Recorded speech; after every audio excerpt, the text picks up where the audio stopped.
ಆಚಾರ್ಯ ಗುರುಭ್ಯೋ ನಮಃ. ಹರಿ ಓಂ.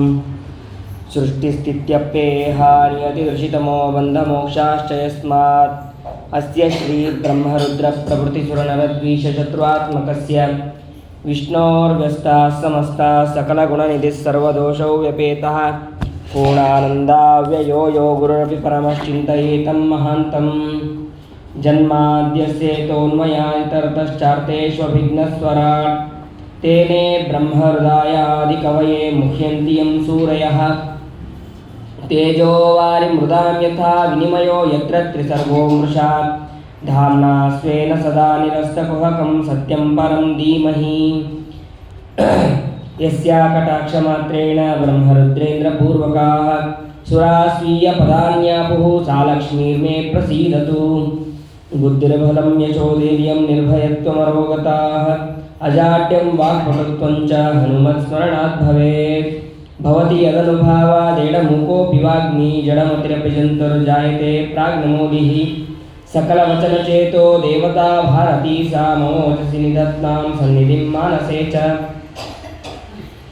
यं प्रव्रजन्तमनुपेतमपेतकृत्यं द्वैपायनो विरहकातुराजहाव पुत्रेति तन्मयतया तरवोऽभिनेदुः तं सर्वभूतहृदयं मुनिमानतोऽस्मि.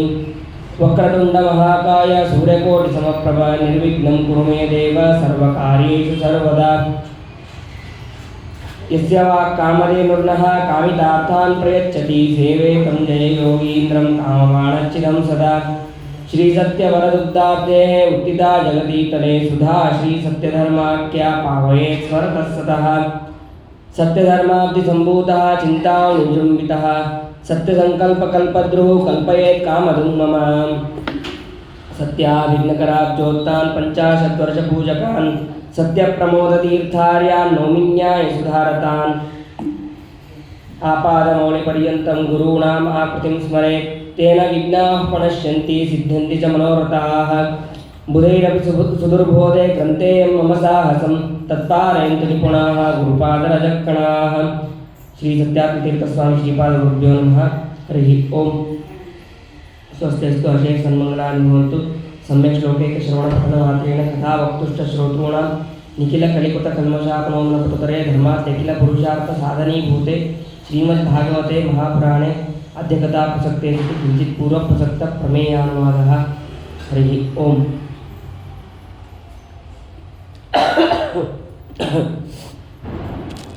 निन्ने दिन ಕಪಿಲನಾಮಕ ಭಗವಂತ ತನ್ನ ತಾಯಿಯ ನಿಮಿತ್ತ ಮಾಡಿಕೊಂಡು ಇಡೀ ಜಗತ್ತಿಗೆ ಯಾವ ರೀತಿಯಾಗಿ ಉಪದೇಶವನ್ನು ಮಾಡಿದ ಅಂತ ಅನ್ನೋದನ್ನು ತಿಳಿದ್ವಿ. ಅದಾದ ಮೇಲೆ ಆ ಸ್ವಯಂಭೂ ಮನುವಿನ ಮಗಳಾದಂತಹ ಪ್ರಸೂತಿ ಆಕೂತಿ ಅವರ ವಂಶ ಹೇಗೆ, ಅದರಲ್ಲೂ ಆ ಪ್ರಸೂತಿಯ ಮಗಳಾದಂತಹ ಸತೀ ಹಾಗೂ ರುದ್ರದೇವರ ಮಹಿಮೆಯನ್ನು ಕೂಡ ಅಲ್ಲಿ ತಿಳಿದ್ವಿ. ಅದಾದ ಮೇಲೆ ಮುಂದೆ ಉತ್ತಾನಪಾದ, ಆ ಉತ್ತಾನಪಾದನ ಚರಿತ್ರೆಯಲ್ಲಿ ಬಂದಂತಹ ಅವನ ಮಗ, ಅವನು ಸಣ್ಣ ವಯಸ್ಸಿಗೆ ಯಾವ ರೀತಿಯಾಗಿ ತಪಸ್ಸನ್ನು ಮಾಡಿ ಭಗವಂತನನ್ನು ಹೇಗೆ ಪ್ರತ್ಯಕ್ಷ ಕರೆಸಿಕೊಂಡು ಅವನ ಅನುಗ್ರಹವನ್ನು ಪಡೆದ ಅಂತ ಅನ್ನೋದನ್ನು ನಿನ್ನೆ ದಿನ ತಿಳಿದಿದ್ವಿ. ಪರೀಕ್ಷಿತ ರಾಜ ಅಲ್ಲಿ ಕೇಳ್ತಾರೆ, ಧ್ರುವರಾಜರು ಅವರು ಮರಳಿ ಬಂದ ಮೇಲೆ ಯಾವ ರೀತಿಯಾಗಿ ರಾಜ್ಯವನ್ನು ಆಳಿದ್ರು ಅಂತ ಅನ್ನೋದನ್ನು ಹೇಳಿರಿ ಅಂತಂದಾಗ ಅದಕ್ಕೆ ವಿದುರ ಮೈತ್ರೇಯರ ಸಂವಾದ ರೂಪವಾದಂತಹ ಚರಿತ್ರೆಯನ್ನು ಮತ್ತೆ ಶುಕಾಚಾರ್ಯರು ಹೇಳ್ತಾರೆ. ಆ ಧ್ರುವರಾಜರು ತಮ್ಮ ರಾಜ್ಯಕ್ಕೆ ಬರ್ತಾರೆ. ಬಂದಾಗ ವೈಭವದ ಸ್ವಾಗತವನ್ನು ಅವರಿಗೆ ಮಾಡ್ತಾರೆ. ಯಾವ ಸುರುಚಿ ಆ ಧ್ರುವರಾಜನಿಗೆ ಅವಮಾನವನ್ನು ಮಾಡಿದ್ದ ಆ ಸುರುಚಿಗೆ ಸತ್ಕಾರವನ್ನು ಮಾಡ್ತಾಳೆ. ಆ ಧ್ರುವರಾಜನಿಗೆ ಚಿರಂಜೀವಿಯಾಗಿರುವಂಥದ್ದು ಆಶೀರ್ವಾದವನ್ನು ಕೂಡ ಮಾಡ್ತಾಳೆ. ಅದಾದ ಮೇಲೆ ಅವನು ಉತ್ತಾನಪಾದ ತಾನು ವನವಾಸಕ್ಕೆ ಹೋಗ್ತಾನೆ. ರಾಜ್ಯದಲ್ಲಿ ಧ್ರುವರಾಜನನ್ನೇ ರಾಜನನ್ನಾಗಿ ಮಾಡಿ ಕೂಡಿಸ್ತಾರೆ. ಕೂಡಿಸಿದಾಗ ಭಗವಂತ ತನ್ನ ಮಗಳನ್ನೇ ನಾನು ನಿನಗೆ ಕೊಡ್ತೀನಿ ಅಂತ ಹೇಳಿ ಶಿಂಶುಮಾರ ರೂಪಿಯಾದಂತಹ ಪರಮಾತ್ಮ ತನ್ನ ಮಗಳಾದಂತಹ ಭ್ರಮಿ, ಆ ಭ್ರಮಿ ಎನ್ನುವಳನ್ನು ಕೊಟ್ಟು ಮದುವೆ ಮಾಡಿದ್ದಾನೆ. ಆ ಭ್ರಮಿ ಎನ್ನುವಳಲ್ಲಿ ಇಬ್ಬರು ಮಕ್ಕಳಾಗಿದ್ದಾರೆ. ಒಬ್ಬನು ಕಲ್ಪ, ಇನ್ನೊಬ್ಬನು ವತ್ಸರ ಅಂತ. ಮತ್ತು ಅಷ್ಟೇ ಅಲ್ಲದೆ ಇನ್ನೊಬ್ಬಳನ್ನು ಕೂಡ ಮದುವೆ ಆದರು. ಅವ್ರು ಯಾರು ಅಂತಂದರೆ ವಾಯುದೇವರ ಮಗಳು. ನೋಡ್ರಿ, ಭಗವಂತನ ಕುರಿತು ತಪಸ್ಸನ್ನು ಮಾಡಿದ್ರೆ ಆ ಭಗವಂತ ಎಷ್ಟು ಈಗ ಲೋಕದಲ್ಲೆಲ್ಲ ನಮ್ಮ ಮಳೆಯ ಹಾಗಿರಬೇಕು, ನಮ್ಮ ಮಳೆಯ ಹೀಗಿರಬೇಕು ಅಂತ ಹಳೆಯನಿಗೆ ನಮ್ಮ ಮಗಳನ್ನು ಕೊಡಬೇಕು ಅಂತಂದು ಅಪೇಕ್ಷೆ ಪಡ್ತಿರ್ತಾರೆ. ಅದಕ್ಕೆ ಭಗವಂತ ಇವನು ಇಷ್ಟು ತಪಸ್ಸು ಮಾಡ್ಯಾನೆ, ಇವನು ಭಾರಿ ಯೋಗ್ಯ ಇದ್ದಾನೆ ಅಂತಂದು ಭಗವಂತ ಮಗಳನ್ನು ಕೊಟ್ಟ. ಭಗವಂತನೇ ಮಗಳನ್ನು ಕೊಟ್ಟಿದ್ದಾನೆ ಅಂತಂದ್ರೆ ವಾಯುದೇವರು ನಾನೇ ಕಡಿಮೆ ನನ್ನ ಮಗಳನ್ನು ಕೊಡ್ತೀನಿ ಅಂತೇಳಿ ವಾಯುದೇವರು ಕೂಡ ಇಲಾ ಅಂತನ್ನುವಂತಹ ವಾಯುದೇವರ ಮಗಳು, ಆ ಇಲಾ ಅಂತನ್ನುವಳನ್ನು ಕೊಟ್ಟು ಮದುವೆ ಮಾಡಿದ್ದಾರೆ. ಆ ಇಲಾಳಲ್ಲಿ ಉತ್ಕಲ ಅಂತನ್ನುವಂತಹ ಮಗ ಅಲ್ಲಿ ಜನಿಸಿದ್ದಾನೆ. ಆಮೇಲೆ ಹೇಗೆ ಹಿಂದೆ ಸ್ವಯಂಭವನು ತನ್ನ ಮಗನನ್ನು ತಾನು ದತ್ತಕ್ಕೆ ಪಡೆದನೋ ಹಾಗೆ ಈ ಶಿಂಶುಮಾರ ರೂಪಿಯಾದಂತಹ ಪರಮಾತ್ಮನು ಕೂಡ ತನ್ನ ಮಗನಾದಂತಹ ಇಬ್ಬರು ಮಕ್ಕಳಾಗಿದ್ದರು, ಕಲ್ಪ ವತ್ಸರ ಅಂತ. ಅದರಲ್ಲಿ ಕಲ್ಪನನ್ನು ತಾನು ಸ್ವೀಕಾರ ಮಾಡಿ ಪುತ್ರ ಧರ್ಮದಂತೆ ಸ್ವೀಕಾರ ಮಾಡಿ ತಾನು ಕಲ್ಪಾಭಿಮಾನಿಯಾಗಿ ಅವನನ್ನು ನಿಯಮನೆ ಮಾಡ್ತಾನೆ ಅವನನ್ನು. ಅದಾದ ಮೇಲೆ ಅವನು ಅನೇಕ ವರ್ಷಗಳ ಕಾಲ 36,000 ವರ್ಷಗಳ ಕಾಲ ರಾಜ್ಯವನ್ನು ಆಳ್ತಾ ಇದ್ದಾನೆ.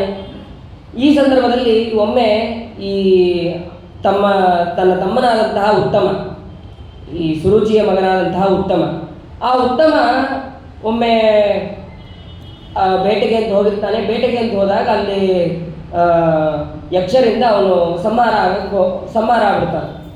ಅದು ಗೊತ್ತಾದ ತಕ್ಷಣ ಅವನೇನು ಮಾಡ್ತಾನೆ, ಈ ಧ್ರುವರಾಜ ಯಾರ್ಯಾರು ನನ್ನ ತಮ್ಮನನ್ನು ಸಂಹಾರ ಮಾಡಿದಾರೋ ಅವ್ರಿಗೆಲ್ಲರ ಜೊತೆಗೆ ಯುದ್ಧ ಮಾಡ್ತೀನಿ ಅಂತ ಹೇಳಿ ತಾನು ಯುದ್ಧವನ್ನು ಮಾಡೋದಕ್ಕೆ ಪ್ರಾರಂಭ ಮಾಡ್ತಾನೆ. ಯುದ್ಧವನ್ನು ಮಾಡ್ತಾನೆ, ಎಲ್ಲರನ್ನೂ ಕೂಡ ಸೋಲಿಸೋದಷ್ಟೇ ಅಲ್ಲ, ಎಲ್ಲರನ್ನೂ ಸಂಹಾರ ಮಾಡ್ತಾ ಹೋಗ್ತಾನೆ. ಆಮೇಲೆ ಅವರು ಎಲ್ಲರೂ ಕೂಡ ಯಕ್ಷರು ಮಾಯಾ ವಿದ್ಯೆಗಳನ್ನ ತಿಳಿದವರು ಅಂಥವರು ಮಾಯಾ ಅಸ್ತ್ರದಿಂದ ಅವ್ರು ಕಾಣದೇ ಇದ್ದ ಹಾಗೆ ಅಸ್ತ್ರಗಳನ್ನು ಬಿಡೋದು, ಹೀಗೆ ಮಾಡೋದು ಪ್ರಾರಂಭ ಮಾಡ್ತಾರೆ. ಆವಾಗ ಮುನಿಗಳು ಸೂಚನೆಯನ್ನು ಕೊಡ್ತಾರೆ. ಮುನಿಗಳು ಯಾವ ರೀತಿಯ ಸೂಚನೆ ಕೊಡ್ತಾರೆ ಅಂತಂದರೆ ಡೈರೆಕ್ಟಾಗಿ ಹೇಳೋಂಗಿಲ್ಲ, ಹೀಗೆ ನೀನು ಈ ರೀತಿಯಾಗಿ ಮಾಡು ಅಂತ ಡೈರೆಕ್ಟಾಗಿ ಹೇಳೋಲ್ಲ, ಇಂಡೈರೆಕ್ಟಾಗಿ ಹೇಳಿ ನೀನು ಈ ಥರ ಮಾಡಬಹುದು ಅಂತ ಅನ್ನೋದನ್ನು ಸೂಚನೆ ಕೊಡ್ತಾರೆ. ಹೇಗೆ ಅಂತಂದರೆ, ನಾರಾಯಣ ಮಂತ್ರವನ್ನು ತಿಳಿದಂತಹ ನಿನಗೆ ನಾವೇನು ಹೇಳುವಂತಹ ಅವಶ್ಯಕತೆ ಇಲ್ಲ. ಅಂದರೆ ಇದರಿಂದ ನಾರಾಯಣಾಸ್ತ್ರವನ್ನು ಬಿಡಬೇಕು ಅಂತ ಅನ್ನೋದನ್ನು ಋಷಿಗಳು ಹೇಳ್ದಂಗಾಯಿತು. ಇನ್ನೊಂದು, ಭಗವಂತನನ್ನು ಅಪೇಕ್ಷೆ ಹೊಂದಿದಂಥವರಿಗೆ ಇದು ಯಾವುದೂ ಕೂಡ ಅಸಾಧ್ಯ ಅಲ್ಲ, ಆರಾಮಾಗಿ ನೀನು ಬಿಡಬಹುದು ಅಂತನ್ನುವಂತಹ ಸೂಚನೆಯನ್ನು ಆ ಋಷಿಗಳು ಅಲ್ಲಿ ಕೊಟ್ಟಿದ್ದಾರೆ. ಅದೇ ರೀತಿಯಾಗಿ ಅವನು ಧ್ರುವರಾಜನಿಗೆ ಅವಾಗ ನಾರಾಯಣಾಸ್ತ್ರ ಬಿಡಬೇಕು ಅಂತ ಗೊತ್ತಾಗಿದೆ. ಗೊತ್ತಾದ ತಕ್ಷಣ ನಾರಾಯಣಾಸ್ತ್ರ ಬಿಡಬೇಕು ಅಂತ ಪ್ರಯತ್ನ ಪಟ್ಟಿದ್ದಾನೆ. ಅಷ್ಟೊತ್ತಿಗೆ ಎಲ್ಲರೂ ಕೂಡ ಅಲ್ಲಿ ತಪ್ಪಾಯಿತು, ನಮ್ಮನ್ನು ಕ್ಷಮಿಸ್ಬಿಡ್ರಿ ಅಂತ ಹೇಳ್ತಾ ಇದ್ದಾರೆ. ಇದೇ ಸಮಯಕ್ಕೆ ಸ್ವಯಂಭವಮನು ಅಲ್ಲಿ ಬರ್ತಾನೆ. ಏನು ಮಾಡ್ತಾ ಇದ್ದೆ ನೀನು? ನನ್ನ ಮೊಮ್ಮಗನಾಗಿ ನೀನು ಮಾಡುವಂತಹ ಕೆಲಸ ಇದು ಸರಿನಾ? ಯಾವಾಗ ಸಣ್ಣ ವಯಸ್ಸಿನಲ್ಲೇ ನೀನು ಭಗವಂತನನ್ನು ಒಲಿಸ್ಕೊಂಡವನು ನೀನು, ಅಂತ ನೀನು ಈ ಎಲ್ಲ ರಾಕ್ಷಸರನ್ನು ಸಂಹಾರ ಮಾಡೋದು ಸರಿನಾ? ರಾಕ್ಷಸರನ್ನು ಸಂಹಾರ ಮಾಡೋದು ಸರಿನಾ ಅಂತ ಆ ಸ್ವಯಂಭವಮನು ಬಂದು ಹೇಳ್ತಾನೆ. ನಾಯಂ ಮಾರ್ಗೋ ಹಿ ಸಾಧೂನಾಂ ಋಷಿಕೇಶಾನುವರ್ತಿನಾಂ. ಆ ಭಗವಂತನ ಅನುಯಾಯಿಗಳಾದವರಿಗೆ ಈ ಮಾರ್ಗ ಸರಿಯಾದದ್ದಲ್ಲ. ಈಗ ಎಷ್ಟು ಜನ ಸತ್ತಿದ್ದಾರೋ ಸಾಯ್ಲಿ, ಆದರೆ ಉಳುಕಿದವ್ರನ್ನ ಏನು ಮತ್ತೆ ಸಾಯಿಸೋಕ್ಕೆ ಹೋಗಬೇಡ ನೀನು ಅಂತ ಆ ಸ್ವಯಂಭವಮನು ಹೇಳಿದ ತಕ್ಷಣ ಸರಿ ಆಯಿತು ಅಂತೇಳಿ ತಕ್ಷಣದಲ್ಲೇ ಬಿಲ್ಲು ಬಾಣವನ್ನು ಅವನು ಬಿಟ್ಟಿದ್ದಾನೆ. ಬಿಟ್ಟ ತಕ್ಷಣ ಅಲ್ಲಿ ಕುಬೇರ ಬಂದು ಸ್ತೋತ್ರ ಮಾಡ್ತಾ ಇದ್ದಾನೆ, ಪ್ರಾರ್ಥನೆ ಮಾಡ್ತಾ ಇದ್ದಾನೆ. ನನ್ನ ಯಕ್ಷರು ಅಂತಂದರೆ ಕುಬೇರನ ಶಿಷ್ಯರೇ ಅವರು. ನನ್ನ ಶಿಷ್ಯರು ನನ್ನ ವರ್ಗದವರು ನಿನ್ನ ತಮ್ಮನನ್ನು ಕೊಂದರು ಅಂತ ನಾನು ಬಂದು ಹೇಳೋಕ್ಕಾಗ್ತಾ ಇರಲಿಲ್ಲ. ಯಾಕೆ ಅಂತಂದರೆ ಅವ್ರು ನಿನ್ನ ತಮ್ಮನನ್ನು ಕೊಂದಿದ್ರು, ಹಾಗಾಗಿ ಸಂಹಾರ ಮಾಡಬೇಡ ಅಂತ ನಾನು ಹೇಳೋಕ್ಕಾಗ್ತಾ ಇರಲಿಲ್ಲ. ಯಾವ ನಿನ್ನ ತಾತನ ಮಾತನ್ನು ಕೇಳಿ ನೀನು ಅವ್ರನ್ನೆಲ್ಲರನ್ನು ಕ್ಷಮಿಸಿದ್ದೀಯಲ್ಲ, ಅಷ್ಟು ಸಾಕು, ನಿನಗೆ ಏನು ವರ ಬೇಕೋ ಆ ವರವನ್ನು ಕೇಳು, ನಾನು ಕೊಡ್ತೀನಿ ಅಂತ ಆ ಕುಬೇರ ಹೇಳ್ತಾ ಇದ್ದಾನೆ. ಹೇಳಿದಾಗ ಆ ಧ್ರುವರಾಜ ಏನು ವರ ಕೇಳಬೇಕು, ಹೇಗಿದ್ದರೂ 36,000 ವರ್ಷ ಆಗಿದೆ, ಇನ್ನೊಂದು 36,000 ವರ್ಷ ಕೇಳ್ಬೋದೇನೋ ಅಂತ ನಾವೆಲ್ಲ ಅಂದ್ಕೊಂಡಿರ್ತೀವಿ. ಹಾಗೆ ಕೇಳಿಲ್ಲ ಅವನು. ಹರೌಸ ವೌರೇರ ಚಲಿತಾ ಸ್ಮೃತಿಂಜಯ ತರತ್ಯ ಯತ್ನೇನ ದುರತ್ಯಯಂ ತಮಃ. ಭಗವಂತನಲ್ಲಿ ಅಚಲವಾದಂತಹ ಭಕ್ತಿಯನ್ನು ಕೊಡು, ನನಗೆ ಬೇರೆ ಏನೂ ಬೇಡ. ಅಲ್ಲ, ಬಂದವನು ಯಾರು? ಕುಬೇರ. ಆ ಕುಬೇರನ ಹತ್ರ ಕೇಳಬೇಕಾದ್ದೇನು? ಕುಬೇರ ಬಂದ ತಕ್ಷಣ ಆ ಕುಬೇರ ನಮಗೆ ಇಷ್ಟು ಸಂಪತ್ತು ಕೊಡು, ಆ ಸಂಪತ್ತು ಕೊಡು ಅಂತ ನಾವು ಕುಬೇರನ ಹತ್ರ ಕೇಳ್ತೀವಿ. ಆದರೆ ಕುಬೇರ ಬಂದಿದ್ರೂ ಸಹಿತ ನಾವು ಭಗವಂತನಲ್ಲಿ ಅಚಲವಾದಂತಹ ಭಕ್ತಿಯನ್ನು ಕೊಡು ಅಂತ ಕೇಳಿದಂತಹ ಮಹಾನುಭಾವರು ಧ್ರುವರಾಜರು. ಇದರಿಂದ ನಾವು ಒಂದು ತಿಳ್ಕೊಬೋದು, ಬೇರೆ ದೇವತೆಗಳ ಹತ್ರ ಅವರು ಕೊಡುವಂತಹ ಕಾಮಗಳನ್ನಷ್ಟೇ ಕೇಳಬೇಕು ಅಂತ ಅರ್ಥ ಅಲ್ಲ.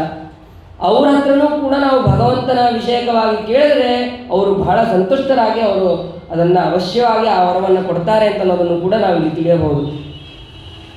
ಅದೇ ರೀತಿಯಾಗಿ ಆ ಕುಬೇರನು ಕೂಡ ಆ ಧ್ರುವರಾಜರಿಗೆ ಅನುಗ್ರಹವನ್ನು ಮಾಡಿ ವರವನ್ನು ಕೊಟ್ಟು ಅಲ್ಲಿಂದ ಹೊರಟಿದ್ದಾರೆ. ಸರಿ, ಇದಾದ ಮೇಲೆ ದೇವಪಾರ್ಷದರಾದಂತಹ ವಿಷ್ಣುದೂತರು ಸುನಂದನ ಮತ್ತು ನಂದನ ಅಂತನ್ನುವಂತಹ ಇಬ್ಬರು ದೂತರು ಬಂದಿದ್ದಾರೆ. ದೂತರು ಬಂದು, ಆಯ್ತಪ್ಪ, ನಿನ್ನನ್ನು ಕರೆದುಕೊಂಡು ಹೋಗಕ್ಕೆ ಬಂದಿದ್ದೀವಿ, ನಮ್ಮ ಜೊತೆ ಬರಬೇಕು ನೀನು ಅಂತಂದು ಆ ದೂತರಿಗೆ ಹೇಳಿದಾಗ, ಇಲ್ಲ, ನಾನು ಇಷ್ಟು ಕಷ್ಟಪಟ್ಟು ತಪಸ್ಸನ್ನು ಮಾಡೋಕ್ಕೆ ಹೋಗಿದ್ದೆ ಯಾರಿಂದ? ನಮ್ಮ ತಾಯಿಯಿಂದ. ಆ ತಾಯಿ ಬಂದರೆ ಮಾತ್ರ ಬರೋದು ಅಂತ ಧ್ರುವರಾಜರು ಹೇಳ್ತಾರೆ. ಹೇಳಿದಾಗ, ಅಲ್ಲಪ್ಪ, ನಿನ್ನನ್ನು ಕರ್ಕೊಂಡು ಹೋಗ್ತಾ ಇರೋ ಭಗವಂತ, ಆ ಭಗವಂತನಿಗೆ ಗೊತ್ತಿರೋದಿಲ್ವಾ ನಿನ್ನನ್ನು ಯಾರು ತಪಸ್ಸಿಗೆ ಕಳಿಸಿದ್ದು, ನಿನಗೆ ಈ ಸ್ಥಾನವನ್ನು ಕೊಟ್ಟಿದ್ದು ಯಾರು ಅಂತ? ಅಲ್ಲಿ ನೋಡಿ, ನಿನ್ನ ಮುಂದಿನ ವಿಮಾನದಲ್ಲಿ ಆ ನಿನ್ನ ತಾಯಿ ಇದ್ದಾಳೆ ಅಂತ ಹೇಳಿ ಧ್ರುವರಾಜನನ್ನು ವಿಮಾನದಲ್ಲಿ ಹತ್ತಿಸಿ ಕುಳಿಸಿದ್ದಾರೆ. ಆಮೇಲೆ ಆ ಸ್ವರ್ಗದ ತನಕ ಹೋಗಿ ಆ ತಾಯಿಯನ್ನು ಬಿಟ್ಟು ಆ ತಾಯಿಗೆ ನಮಸ್ಕಾರವನ್ನು ಮಾಡಿ ತಾನು ಮುಂದೆ ಧ್ರುವಲೋಕಕ್ಕೆ ಹೋಗಿದ್ದಾನೆ.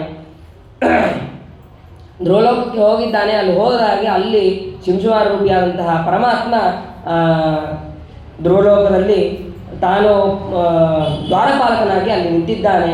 ಯಾಕೆ ಅಂತಂದರೆ ಧ್ರುವರಾಜನ ರಕ್ಷಣೆಗೋಸ್ಕರ ಅನ್ನೋದು ಒಂದು, ಇನ್ನೊಂದು, ಯಾವ ದುಷ್ಟರೂ ಕೂಡ ಅಲ್ಲಿ ಬರೋದಕ್ಕೆ ಸಾಧ್ಯನೇ ಇಲ್ಲ. ಬಂದರೆ ಅಲ್ಲಿ ಜ್ಞಾನಿಗಳೇ ಬರಬೇಕು.